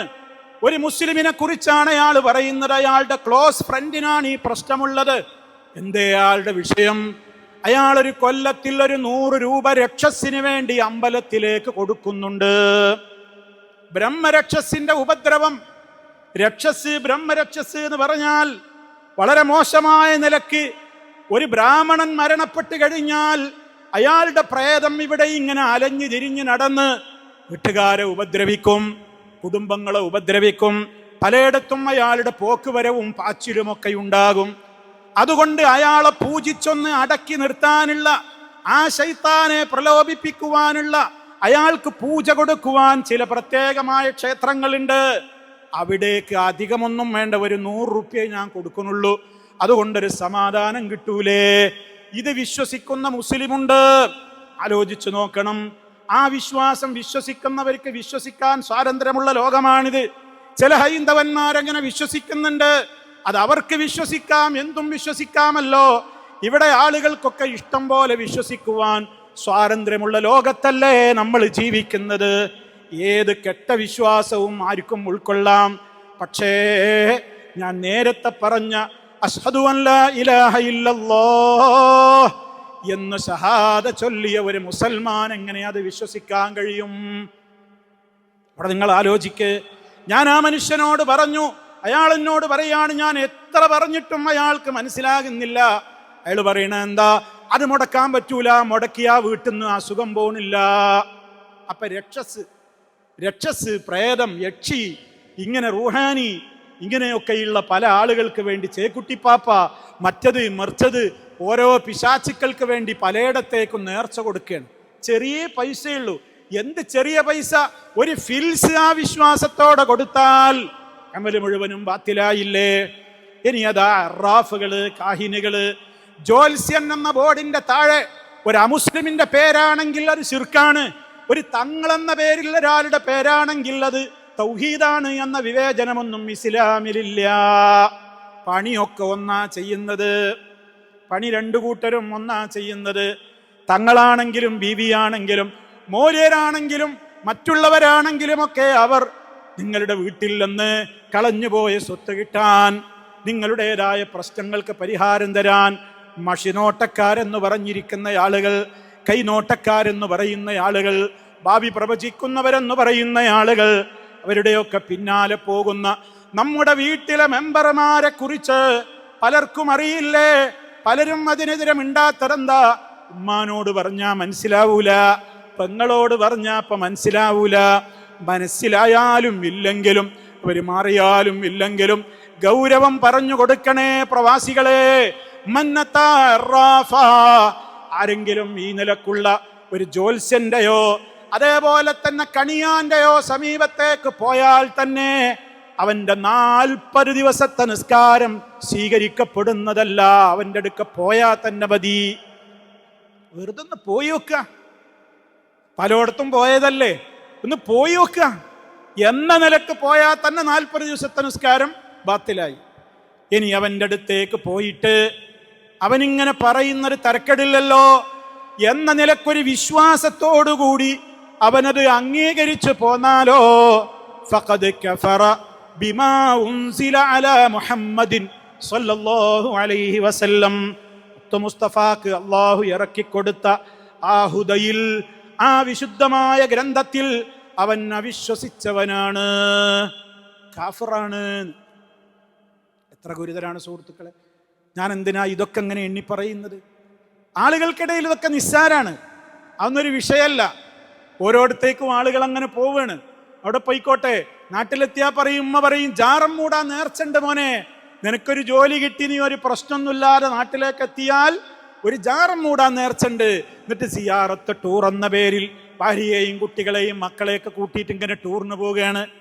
എല്ലാ ദർഗകളിലും ജാറങ്ങളിലും ഉറൂസുകളിലും ചന്ദനക്കുടങ്ങളിലും അവൻ കാശ് കൊടുക്കുകയാണ്, നേർച്ചയാക്കുകയാണ്, അവിടെ വിളക്ക് കൊളുത്തുകയാണ്. 100 കൂട്ടം കാര്യങ്ങൾ പലതും ഉമ്മാക്ക് വേണ്ടി. ഇസ്ലാമിലുണ്ടോ അങ്ങനെ ആദർശം? മറ്റുള്ളവരുടെ മുമ്പിൽ അടിയറ വെക്കുന്ന പരിപാടിയുണ്ടോ? അള്ളാഹുവിന്റെ ഹുദ മനസ്സിലാക്കി കഴിഞ്ഞാൽ പിന്നെ അത് പരിപൂർണമായി അംഗീകരിക്കാനല്ലേ നമ്മൾ കൽപ്പിക്കപ്പെട്ടത്. നമ്മൾ കൽപ്പിക്കപ്പെട്ടിരിക്കുന്നത് ഉമ്മാനെ അനുസരിക്കാനും ഉപ്പാനെ അനുസരിക്കാനും ഭൂരിപക്ഷത്തെ അനുസരിക്കാനുമല്ല. അവർ റബ്ബിനെതിരെ പറഞ്ഞാൽ, മറിച്ച് നമ്മൾ നമ്മെ തീറ്റിപ്പോറ്റി വളർത്തുന്ന, നമുക്ക് ശ്വസനവായു തരുന്ന, നമ്മെ ജീവിപ്പിക്കുന്ന, മരിപ്പിക്കുന്ന, നമ്മെ കൺട്രോൾ ചെയ്യുന്ന റബ്ബുൽ ആലമീനിനെയാണ് നമ്മൾ തൃപ്തിപ്പെടുത്തേണ്ടത്. ആ റബ്ബിന്റെ തൃപ്തിക്ക് വിരുദ്ധമായി ബാപ്പ കൽപ്പിച്ചാലും ഉമ്മ കൽപ്പിച്ചാലും ഭാര്യ കൽപ്പിച്ചാലും ഭർത്താവ് കൽപ്പിച്ചാലും ആങ്ങള കൽപ്പിച്ചാലും പെങ്ങള് കൽപ്പിച്ചാലും ആര് കൽപ്പിച്ചാലും അതനുസരിക്കാൻ എന്നെ കിട്ടൂല എന്ന ദൃഢമായ നിശ്ചയത്തിന്റെ പേരാണ് അശ്ഹദു അൻ ലാ ഇലാഹ ഇല്ലല്ലാഹ്. കണ്ടോ, ഈ ഷഹാദ ഇങ്ങനെ മൊഴിയാൻ നമുക്ക് സാധിക്കുന്നുണ്ടോ? നമ്മുടെ ജീവിതത്തിൽ അതുണ്ടോ? അതുകൊണ്ട് സഹോദരങ്ങളെ, നമ്മുടെ വിശ്വാസം വളരെ ക്ലിയർ ആയി കഴിഞ്ഞാൽ ജീവിതത്തിന്റെ എല്ലാ മേഖലകളിലും ആ സ്വഭാവം പ്രകടമാകും. അവിടെ പിന്നെ നമ്മുടെ മാതാപിതാക്കളുടെ കാര്യം, അവിടെ പിന്നെ നമ്മുടെ ജീവിതത്തിന്റെ ഓരോ കാര്യങ്ങളും, അവിടെ പിന്നെ ബിദ്അത്തുകൾ ചെയ്യാൻ നമുക്കൊരിക്കലും മനസ്സ് വരില്ല. കാരണം ഞാൻ ചൊല്ലിയ ഷഹാദ അശ്ഹദു അന്ന മുഹമ്മദർ റസൂലുള്ളാഹ്, എന്റെ നേതാവ് അള്ളാഹുവിന്റെ റസൂലാണ്, ആ റസൂല് പഠിപ്പിച്ചതേ ദീനുള്ളൂ എന്ന് വിശ്വസിച്ച് കഴിഞ്ഞാൽ പിന്നെ അവിടെ ഇവിടെ ബിദ്അത്തിന് സ്ഥാനം. ഇപ്പൊ നമ്മൾ ഷഅബാനിലാണ്, ഒരു 2-3 ദിവസം കഴിഞ്ഞ ആൾക്കാർ തുടങ്ങും, ബറാത്തല്ലേ, ബറാത്തല്ലേ, ബറാത്ത് നോമ്പല്ലേ, ബറാത്ത് നിസ്കാരല്ലേ, യാസീനോദണ്ടേ, ദുഹാനോദണ്ടേ, നാട്ടിൽക്ക് വിളി, നാട്ടിൽ നിന്ന് ഇങ്ങോട്ട് വിളി, മോനെ ഷാമരിവിന്റെ അടിയിൽ സൂറത്തു ദുഹാനോദനെ, 3 യാസീനോദനേ, ബറാത്ത് നോമ്പ് നോൽക്കണേ, ബറാത്തിന്റെ അന്ന് കഴിയുമെങ്കിൽ നിസ്കരിക്കണേ. ഇങ്ങനെയൊക്കെ പറയാൻ ആരാ ഇവിടെ അടിസ്ഥാനം പറഞ്ഞു തന്നത്? ശഅബാൻ മാസത്തിന് മഹത്വല്ലേ? ഉണ്ട്. അതെന്താ? തുടക്കത്തിൽ തന്നെ ഞാൻ പറഞ്ഞു, ഏറ്റവും അള്ളാഹുവിന്റെ റസൂല് റമദാൻ കഴിഞ്ഞാൽ കൂടുതൽ നോമ്പെടുത്ത ഒരേ ഒരു മാസം അത് ശഅബാനായിരുന്നു. റമദാനിലേക്കുള്ള ഒരുക്കം, ളുഹർ നിസ്കരിക്കുന്നതിന്റെ മുമ്പ് 2 റക്അത്തും 4 റക്അത്തും ഒക്കെ സുന്നത്ത് നിസ്കരിച്ചിട്ട് ളുഹർ എന്ന ഫർളിലേക്ക് നമ്മൾ പ്രവേശിക്കുമ്പോഴുള്ള ഒരുക്കം പോലെ റമദാൻ മാസം എന്ന നിർബന്ധ മാസത്തിലേക്ക് കിടക്കുന്നതിന്റെ മുമ്പ് ശഅബാനിൽ കുറച്ച് നോമ്പൊക്കെ കൂടുതൽ നോറ്റിട്ട് മനസ്സൊക്കെ ഒന്ന് പാകപ്പെടുത്തി, ഒന്ന് ക്ലിയറാക്കി, ഒന്ന് ശുദ്ധീകരിച്ചിട്ട് ഭക്തിയോടെ ആ മാസത്തിലേക്കാണ് കിടക്കുക. അതിനാ ശഅബാൻ. അതിനാണ് ശഅബാൻ. ആ ശഅബാനിൽ 15ന്റെ അന്നൊരു പ്രത്യേകമായ നോമ്പ്, ബറാത്ത് നോമ്പ് ആര് പഠിപ്പിച്ചതാ? നബി സല്ലല്ലാഹു അലൈഹി വസല്ലം പഠിപ്പിച്ചിട്ടുണ്ടോ? ഇല്ല. മറിച്ച് ശഅബാനിലും മറ്റു മാസങ്ങളെപ്പോലെ 13-ന് നോമ്പുണ്ട്, 14-ന് നോമ്പുണ്ട്, 15-ന് നോമ്പുണ്ട്. അത് ശഅബാനിൽ മാത്രമല്ല, എല്ലാ മാസങ്ങളിലുമുണ്ട്. അത് ഈ മാസത്തിലും നോമ്പെടുക്കാം. നേരെ മറിച്ച് 13ഉം 14ഉം ഒന്നും എടുക്കാത്തവൻ എന്തു പറയും? ഇന്ന് ബറാത്ത് നോമ്പാണ് എന്ന് പറഞ്ഞിട്ടൊരു നോമ്പ്. അങ്ങനെ ഒരു നോമ്പ് നബി സല്ലല്ലാഹു അലൈഹി വസല്ലം പഠിപ്പിച്ചിരുന്നിട്ടില്ല. അതിൻ്റെ പേരിൽ ഒരു പ്രത്യേക നിസ്കാരം, 100 റക്അത്ത് നിസ്കാരമൊക്കെ, അതിൻ്റെ പോരിശയൊക്കെ ധാരാളം ഹോജമാരുടെ കിതാബുകളിൽ എഴുതി വച്ചിട്ടുണ്ട്. കള്ള ഹദീസുകളാ, കള്ള ഹദീസുകൾ. അന്ന് 100 റക്അത്ത് നിസ്കരിച്ചാലുള്ള മഹത്വമൊക്കെ എത്രയെത്ര ഹോജമാരുടെ, വലിയ വലിയ മഹാന്മാരെന്ന് പറയുന്നവരുടെ കിതാബുകളിലാണ് കിടക്കുന്നത്. ആര് പറഞ്ഞിട്ടെന്താ? അള്ളാന്റെ റസൂൽ അത് പറഞ്ഞിട്ടില്ല. അന്നത്തെ ദിവസം 3 യാസീൻ ഓരോരുത്തരും കുടുംബത്തിലെ മെമ്പർമാര് തലയെണ്ണിയിട്ട് ഓരോരുത്തരുടെ പേരിലും 3 യാസീനോതും വന്ന്. ഒന്നാമത്തെ യാസീൻ എന്തിനാ? നമ്മുടെ റിസ്ക്കിലൊക്കെ നല്ല ബർക്കത്ത് കിട്ടാൻ. കാരണം ഒരു കൊല്ലത്തെ ബഡ്ജറ്റ് തീരുമാനിക്കുന്ന ബജറ്റ് ദിനമാണ് എന്നാണ് ബറാത്ത് രാവ്. ഒരു കൊല്ലത്തെ ബജറ്റ്, ആരൊക്കെ ഈ കൊല്ലം മരിക്കും, ആരൊക്കെ കല്യാണം കഴിക്കും, നിങ്ങൾക്കൊക്കെ എത്ര സാലറി കൂടും, ഇനി ഏതൊക്കെ ജോലിയിലേക്ക് നിങ്ങൾ ട്രാൻസ്ഫർ ആകും, നിങ്ങൾ എന്ന് നാട്ടിൽ പോകും, നിങ്ങൾക്ക് ഇനി കുട്ടികൾ ഉണ്ടാവുമോ, എല്ലാം തീരുമാനിക്കുന്നത് ഈ ബജറ്റ് ദിനത്തിലാണ് എന്നാണ്. അപ്പം അതുകൊണ്ട് തന്നെ റിസ്ക് വിശാലമാകാൻ എന്നുള്ള ഉദ്ദേശത്തോടെ ഒരു യാസീൻ. ഓരോ വീട്ടിൽ 10 ആളുണ്ടെങ്കിൽ 30 യാസീൻ. ഒരാൾ അയാൾക്ക് വേണ്ടി 3 എണ്ണം. അങ്ങനെ റിസ്ക് വിശാലമാകാൻ. മറ്റൊന്നെന്താ? മറ്റൊന്ന് മരണപ്പെട്ട ആളുകൾക്ക് വേണ്ടി അവരുടേതായ എല്ലാ കാര്യങ്ങൾക്കും പരലോകത്തവർക്ക് നന്മ ലഭിക്കുവാൻ. മൂന്നാമത്തതോ ദീർഘായുസ് കിട്ടാൻ, ഒരുപാട് കാലം ജീവിക്കാൻ. ഇതാര് പഠിപ്പിച്ചു എന്നതാണ്? നബി സല്ലല്ലാഹു അലൈഹി വസല്ലം അങ്ങനെ ഒരു പ്രത്യേകത സൂറത്ത് യാസീൻ 3 പ്രാവശ്യം ഓരോരുത്തർക്കും വേണ്ടി പാരായണം ചെയ്യൂ എന്ന് പഠിപ്പിച്ചു തന്നിട്ടില്ല. സൂറത്തു ദുഖാൻ പാരായണം ചെയ്യൽ സുന്നത്താണത്രേ. പരിശുദ്ധ ഖുർആനിൽ സൂറത്തു ദുഖാനിന്റെ തുടക്കത്തിൽ ഹാമീം ഇന്നാ അൻസൽനാഹു ഫീ ലൈലത്തിൻ മുബാറക, അനുഗ്രഹീതമായ ഒരു രാത്രിയിലാണ് തീർച്ചയായും നാം അതിനെ ഇറക്കിയത്. അപ്പൊ ഏതിനെ ഇറക്കിയെന്നാ പറയണേ? ഖുർആൻ ഇറങ്ങിയത് ബറാത്ത് രാവിനാണ്. അത് ഖുർആനെതിരല്ലേ? ഖുർആൻ ഇറങ്ങിയ മാസേതാ? ശഹ്റു റമദാനല്ലദീ ഉൻസില ഫീഹിൽ ഖുർആൻ. റമദാൻ മാസത്തിലാണ് ഖുർആൻ ഇറങ്ങിയത്. ഇനി അതേതാണ് രാത്രി? ലൈലത്തുൻ മുബാറക എന്ന് പറഞ്ഞാൽ ഏതാണ് ആ രാത്രി? ഖുർആൻ മറ്റൊരു സൂറത്തിൽ നമുക്കൊക്കെ മനപ്പാടമുള്ള സൂറത്തുൽ ഖദർ.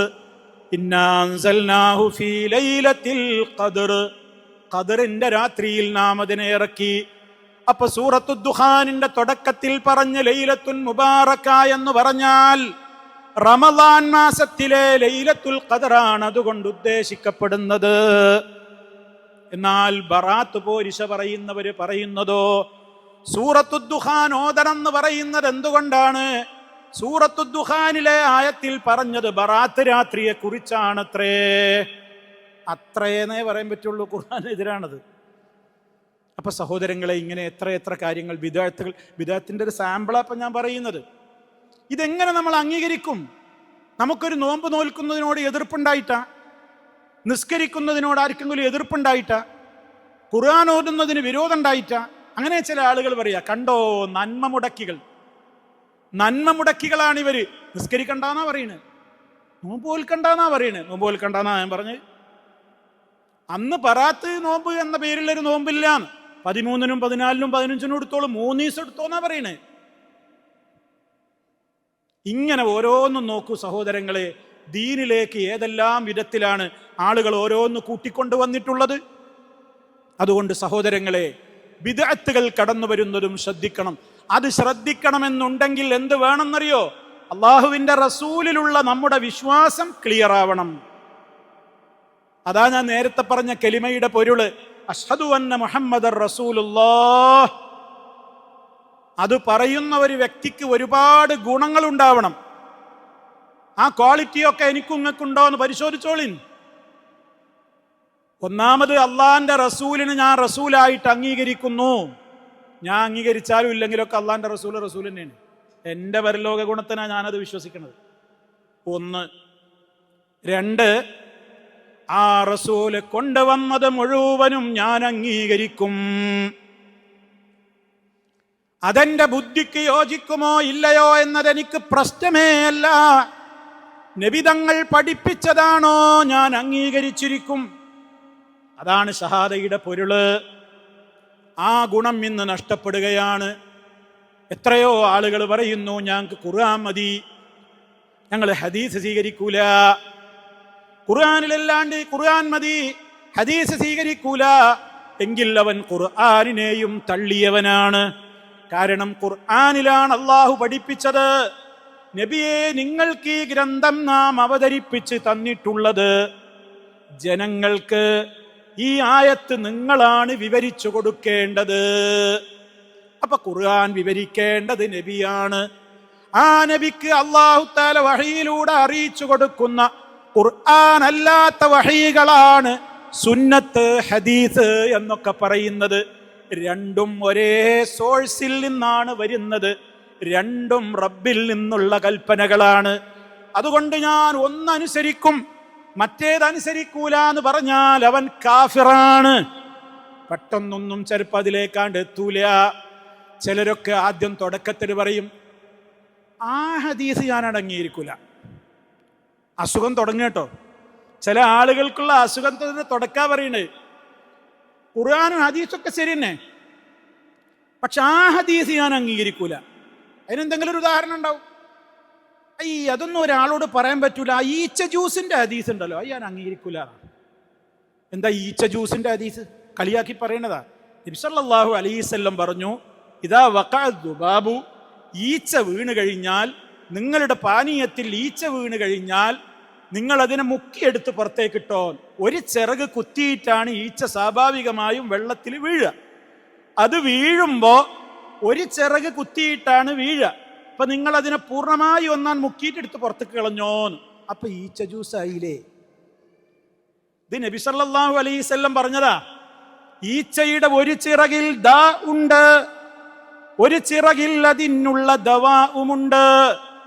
ഈച്ച പരത്തുന്ന ബാക്ടീരിയക്കുള്ള ആന്റി ബാക്ടീരിയയും അതിന്റെ മറുചിറകിലുണ്ട്. അതിനുള്ള ഔഷധമാണ് മുത്തു മുസ്തഫയാ പറഞ്ഞത്. ഞാനത് ഉൾക്കൊള്ളുന്നു, എനിക്കതിലൊരു സംശയമില്ല. ലോകം എത്ര കളിയാക്കിയാലും, ലോകത്തുള്ള ശാസ്ത്രജ്ഞന്മാർ അതിനെ അംഗീകരിക്കട്ടെ അംഗീകരിക്കാതിരിക്കട്ടെ, ഞാൻ അതിലേക്കൊന്നും പോകുന്നില്ല. ചില ആളുകളൊക്കെ പറയുന്നുണ്ട്, എൻസൈക്ലോപീഡിയ നോക്ക്, ആ കിതാബ് നോക്ക്, ഈ ശാസ്ത്രം നോക്ക്, മറ്റേ ഡോക്ടർമാർ എത്രയോ കൊല്ലം മുമ്പ് അംഗീകരിച്ചതാണ്. ഞാൻ അതിൽക്കൊന്നും പോണില്ല. അവർ വേണമെങ്കിൽ അംഗീകരിച്ചോട്ടെ, അവർ അംഗീകരിക്കട്ടെ അംഗീകരിക്കാതിരിക്കട്ടെ. ഒരു മുസ്ലിം എന്ന നിലക്ക് ഞാൻ മുത്തു മുസ്തഫായത് പറഞ്ഞതാണെന്ന് ഉറപ്പുള്ള ഹദീസാണ്, അത് ഞാൻ വിശ്വസിക്കുന്നു. ശാസ്ത്രം അംഗീകരിച്ചാലും ഇല്ലെങ്കിലും എനിക്ക് പ്രശ്നമേ അല്ല. അംഗീകരിക്കണമെങ്കിൽ അവർ അംഗീകരിച്ചോട്ടെ, വേണ്ടെങ്കിൽ അംഗീകരിക്കണ്ട. ശാസ്ത്രം അംഗീകരിച്ചാൽ ഞാൻ അംഗീകരിക്കുന്നു പറഞ്ഞാൽ, ശാസ്ത്രം നാളെ തിരുത്തി പറഞ്ഞാലോ ഞാൻ ആ ഹദീസ് തള്ളുക. അതുകൊണ്ട് അഷ്ഹദു അന്ന മുഹമ്മദർ റസൂലുള്ളാഹ് എന്ന് വിശ്വസിക്കുന്നുണ്ടോ? ആ നബിതങ്ങൾ പഠിപ്പിച്ച ഹദീസുകൾ മുഴുവനും സ്വഹീഹാണോ എന്നേ നോക്കേണ്ടതുള്ളൂ. എന്റെ ബുദ്ധിക്ക് യോജിക്കാനാകുമോ ഇല്ലേ എന്നത് പ്രശ്നമേ അല്ല. മുഴുവനും ഞാൻ അംഗീകരിക്കും. ഓരോ ഹദീസ് തള്ളി അവസാനം ഒക്കെ തള്ളി അവസാനം പച്ച കുഫറിലേക്കാണ് ഓരോരുത്തരാണ് പോവുക. തുടക്കത്തിൽ ഒരേ ഹദീസാണുള്ള, കുറച്ച് കഴിയുമ്പോൾ പീഡിയക്കോലായിൽ ഇരുന്നിട്ട് 2 തള്ളും. ഇത്തിരി കഴിഞ്ഞാൽ പാർക്കിന്റെ മുമ്പിൽ കുത്തിരുന്ന് കാണ്ട് 4 തള്ളും. കുറച്ചുകൂടി കഴിഞ്ഞാൽ അവൻ്റെ സമ്മേളനത്തിൽ വെച്ചിട്ട് ഒരു 10 തള്ളും. പിന്നെ അവസാനം മുഴുവനാണ് തള്ളും. കാഫിറായി പോകും. അള്ളാഹു കാത്ത് രക്ഷിക്കുമാറാകട്ടെ. ഹദീസുകൾക്ക് വിലയുണ്ട്. ഒരു ഹദീസിനെയും സഹിയായ ഒരൊറ്റ ഹദീസുകളെയും എന്ത് ചെയ്യരുത്, നിഷേധിക്കരുത്. അത് അഷ്ഹദു അന്ന മുഹമ്മദ് റസൂലുള്ളാഹിയുടെ തേട്ടമാണ്. അങ്ങനെ പ്രഖ്യാപിക്കുന്നതിൻ്റെ ഏറ്റവും വലിയ നമ്മിൽ വരേണ്ടുന്ന മാറ്റമാണ്. അതാണ് ഇസ്ലാം, അതാണ് നമ്മുടെ തൗഹീദ്, അതാണ് നമ്മുടേതായ ഇത്തിബാഉർ റസൂൽ. അങ്ങനെ നമ്മൾ ഷഹാദയിൽ കൃത്യമായിട്ട് നമ്മുടെ ജീവിതത്തിൽ മാറ്റം വന്നു കഴിഞ്ഞാൽ പിന്നെ ബാക്കിയുള്ള ജീവിതത്തിലൊക്കെ മാറ്റം വരും. പിന്നെ മാതാപിതാക്കളെ നോക്കാനും ആരും നമ്മളോട് ആയത്തു ഹദീസൊന്നും ഓതണ്ട. ഇന്നിപ്പോൾ വലിയ തർക്കതാണല്ലോ. പ്രായമായി കഴിഞ്ഞാൽ പിന്നെ മാപ്പാനും ഇമ്മാനും നോക്കണ വിഷയത്തിൽ ഇപ്പോൾ വലിയ തർക്കമാണ്. പണ്ടത്തേക്കാൾ അത് കൂടി, മുമ്പുള്ള കാലത്തേക്കാൾ ഇപ്പൊ കൂടി വരുന്നൊരു തർക്കം എന്താണ്?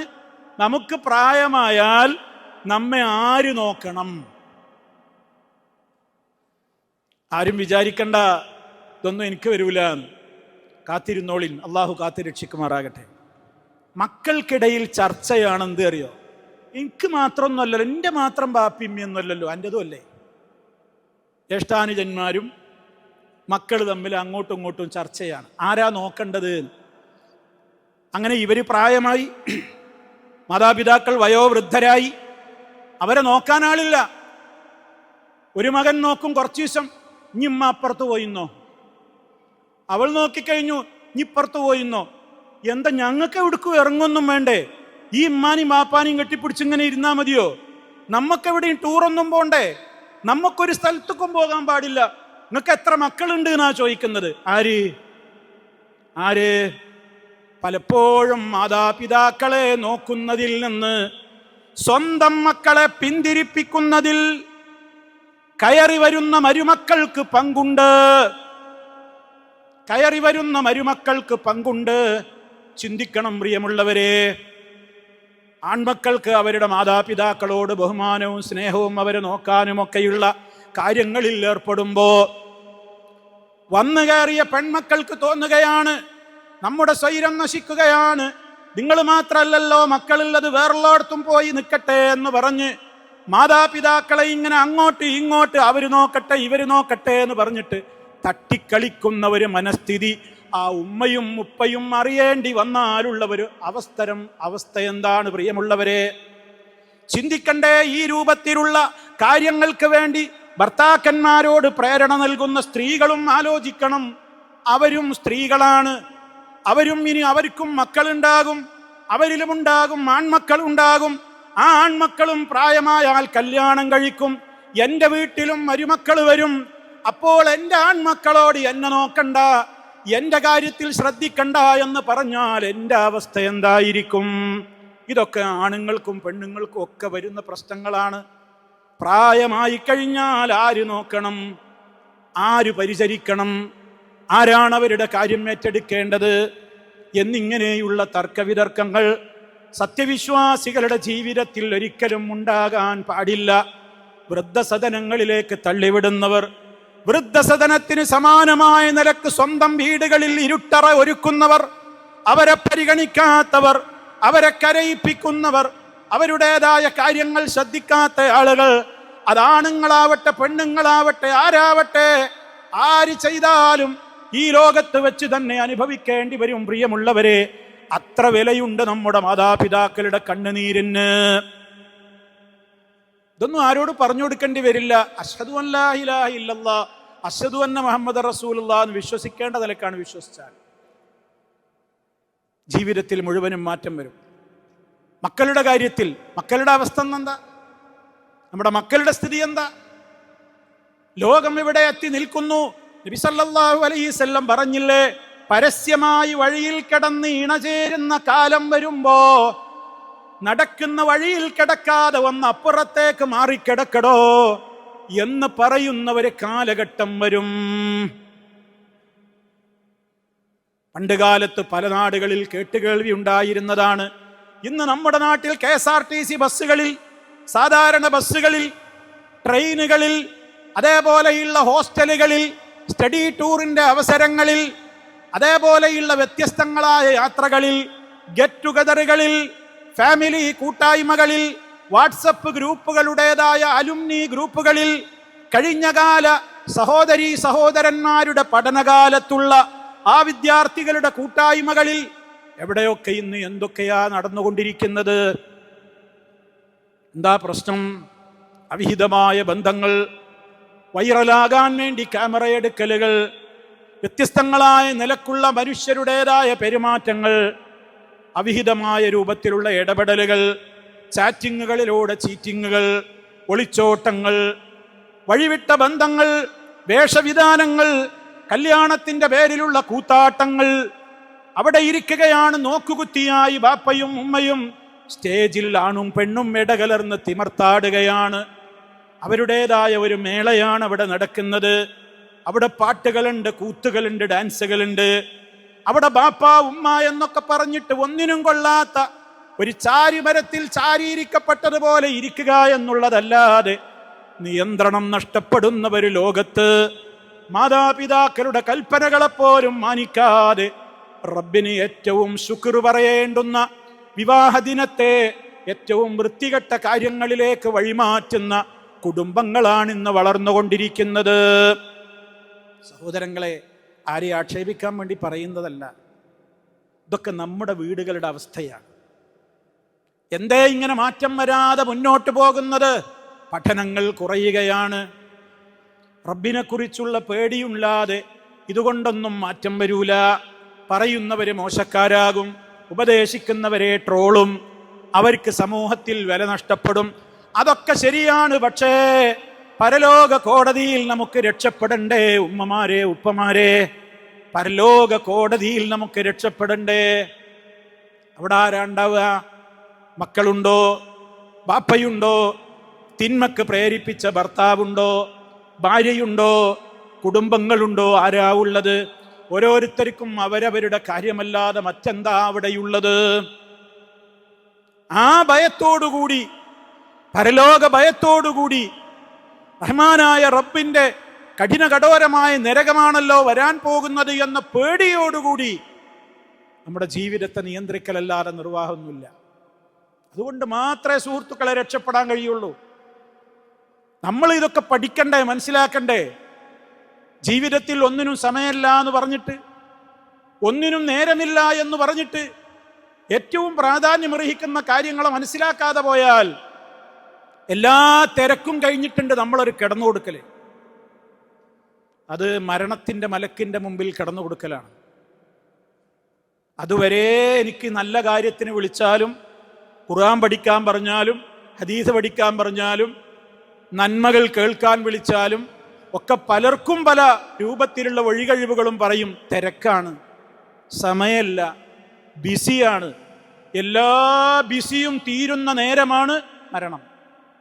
ആ സമയത്ത് മരണത്തിന്റെ മലക്കിനോട് മനുഷ്യൻ കെഞ്ചും,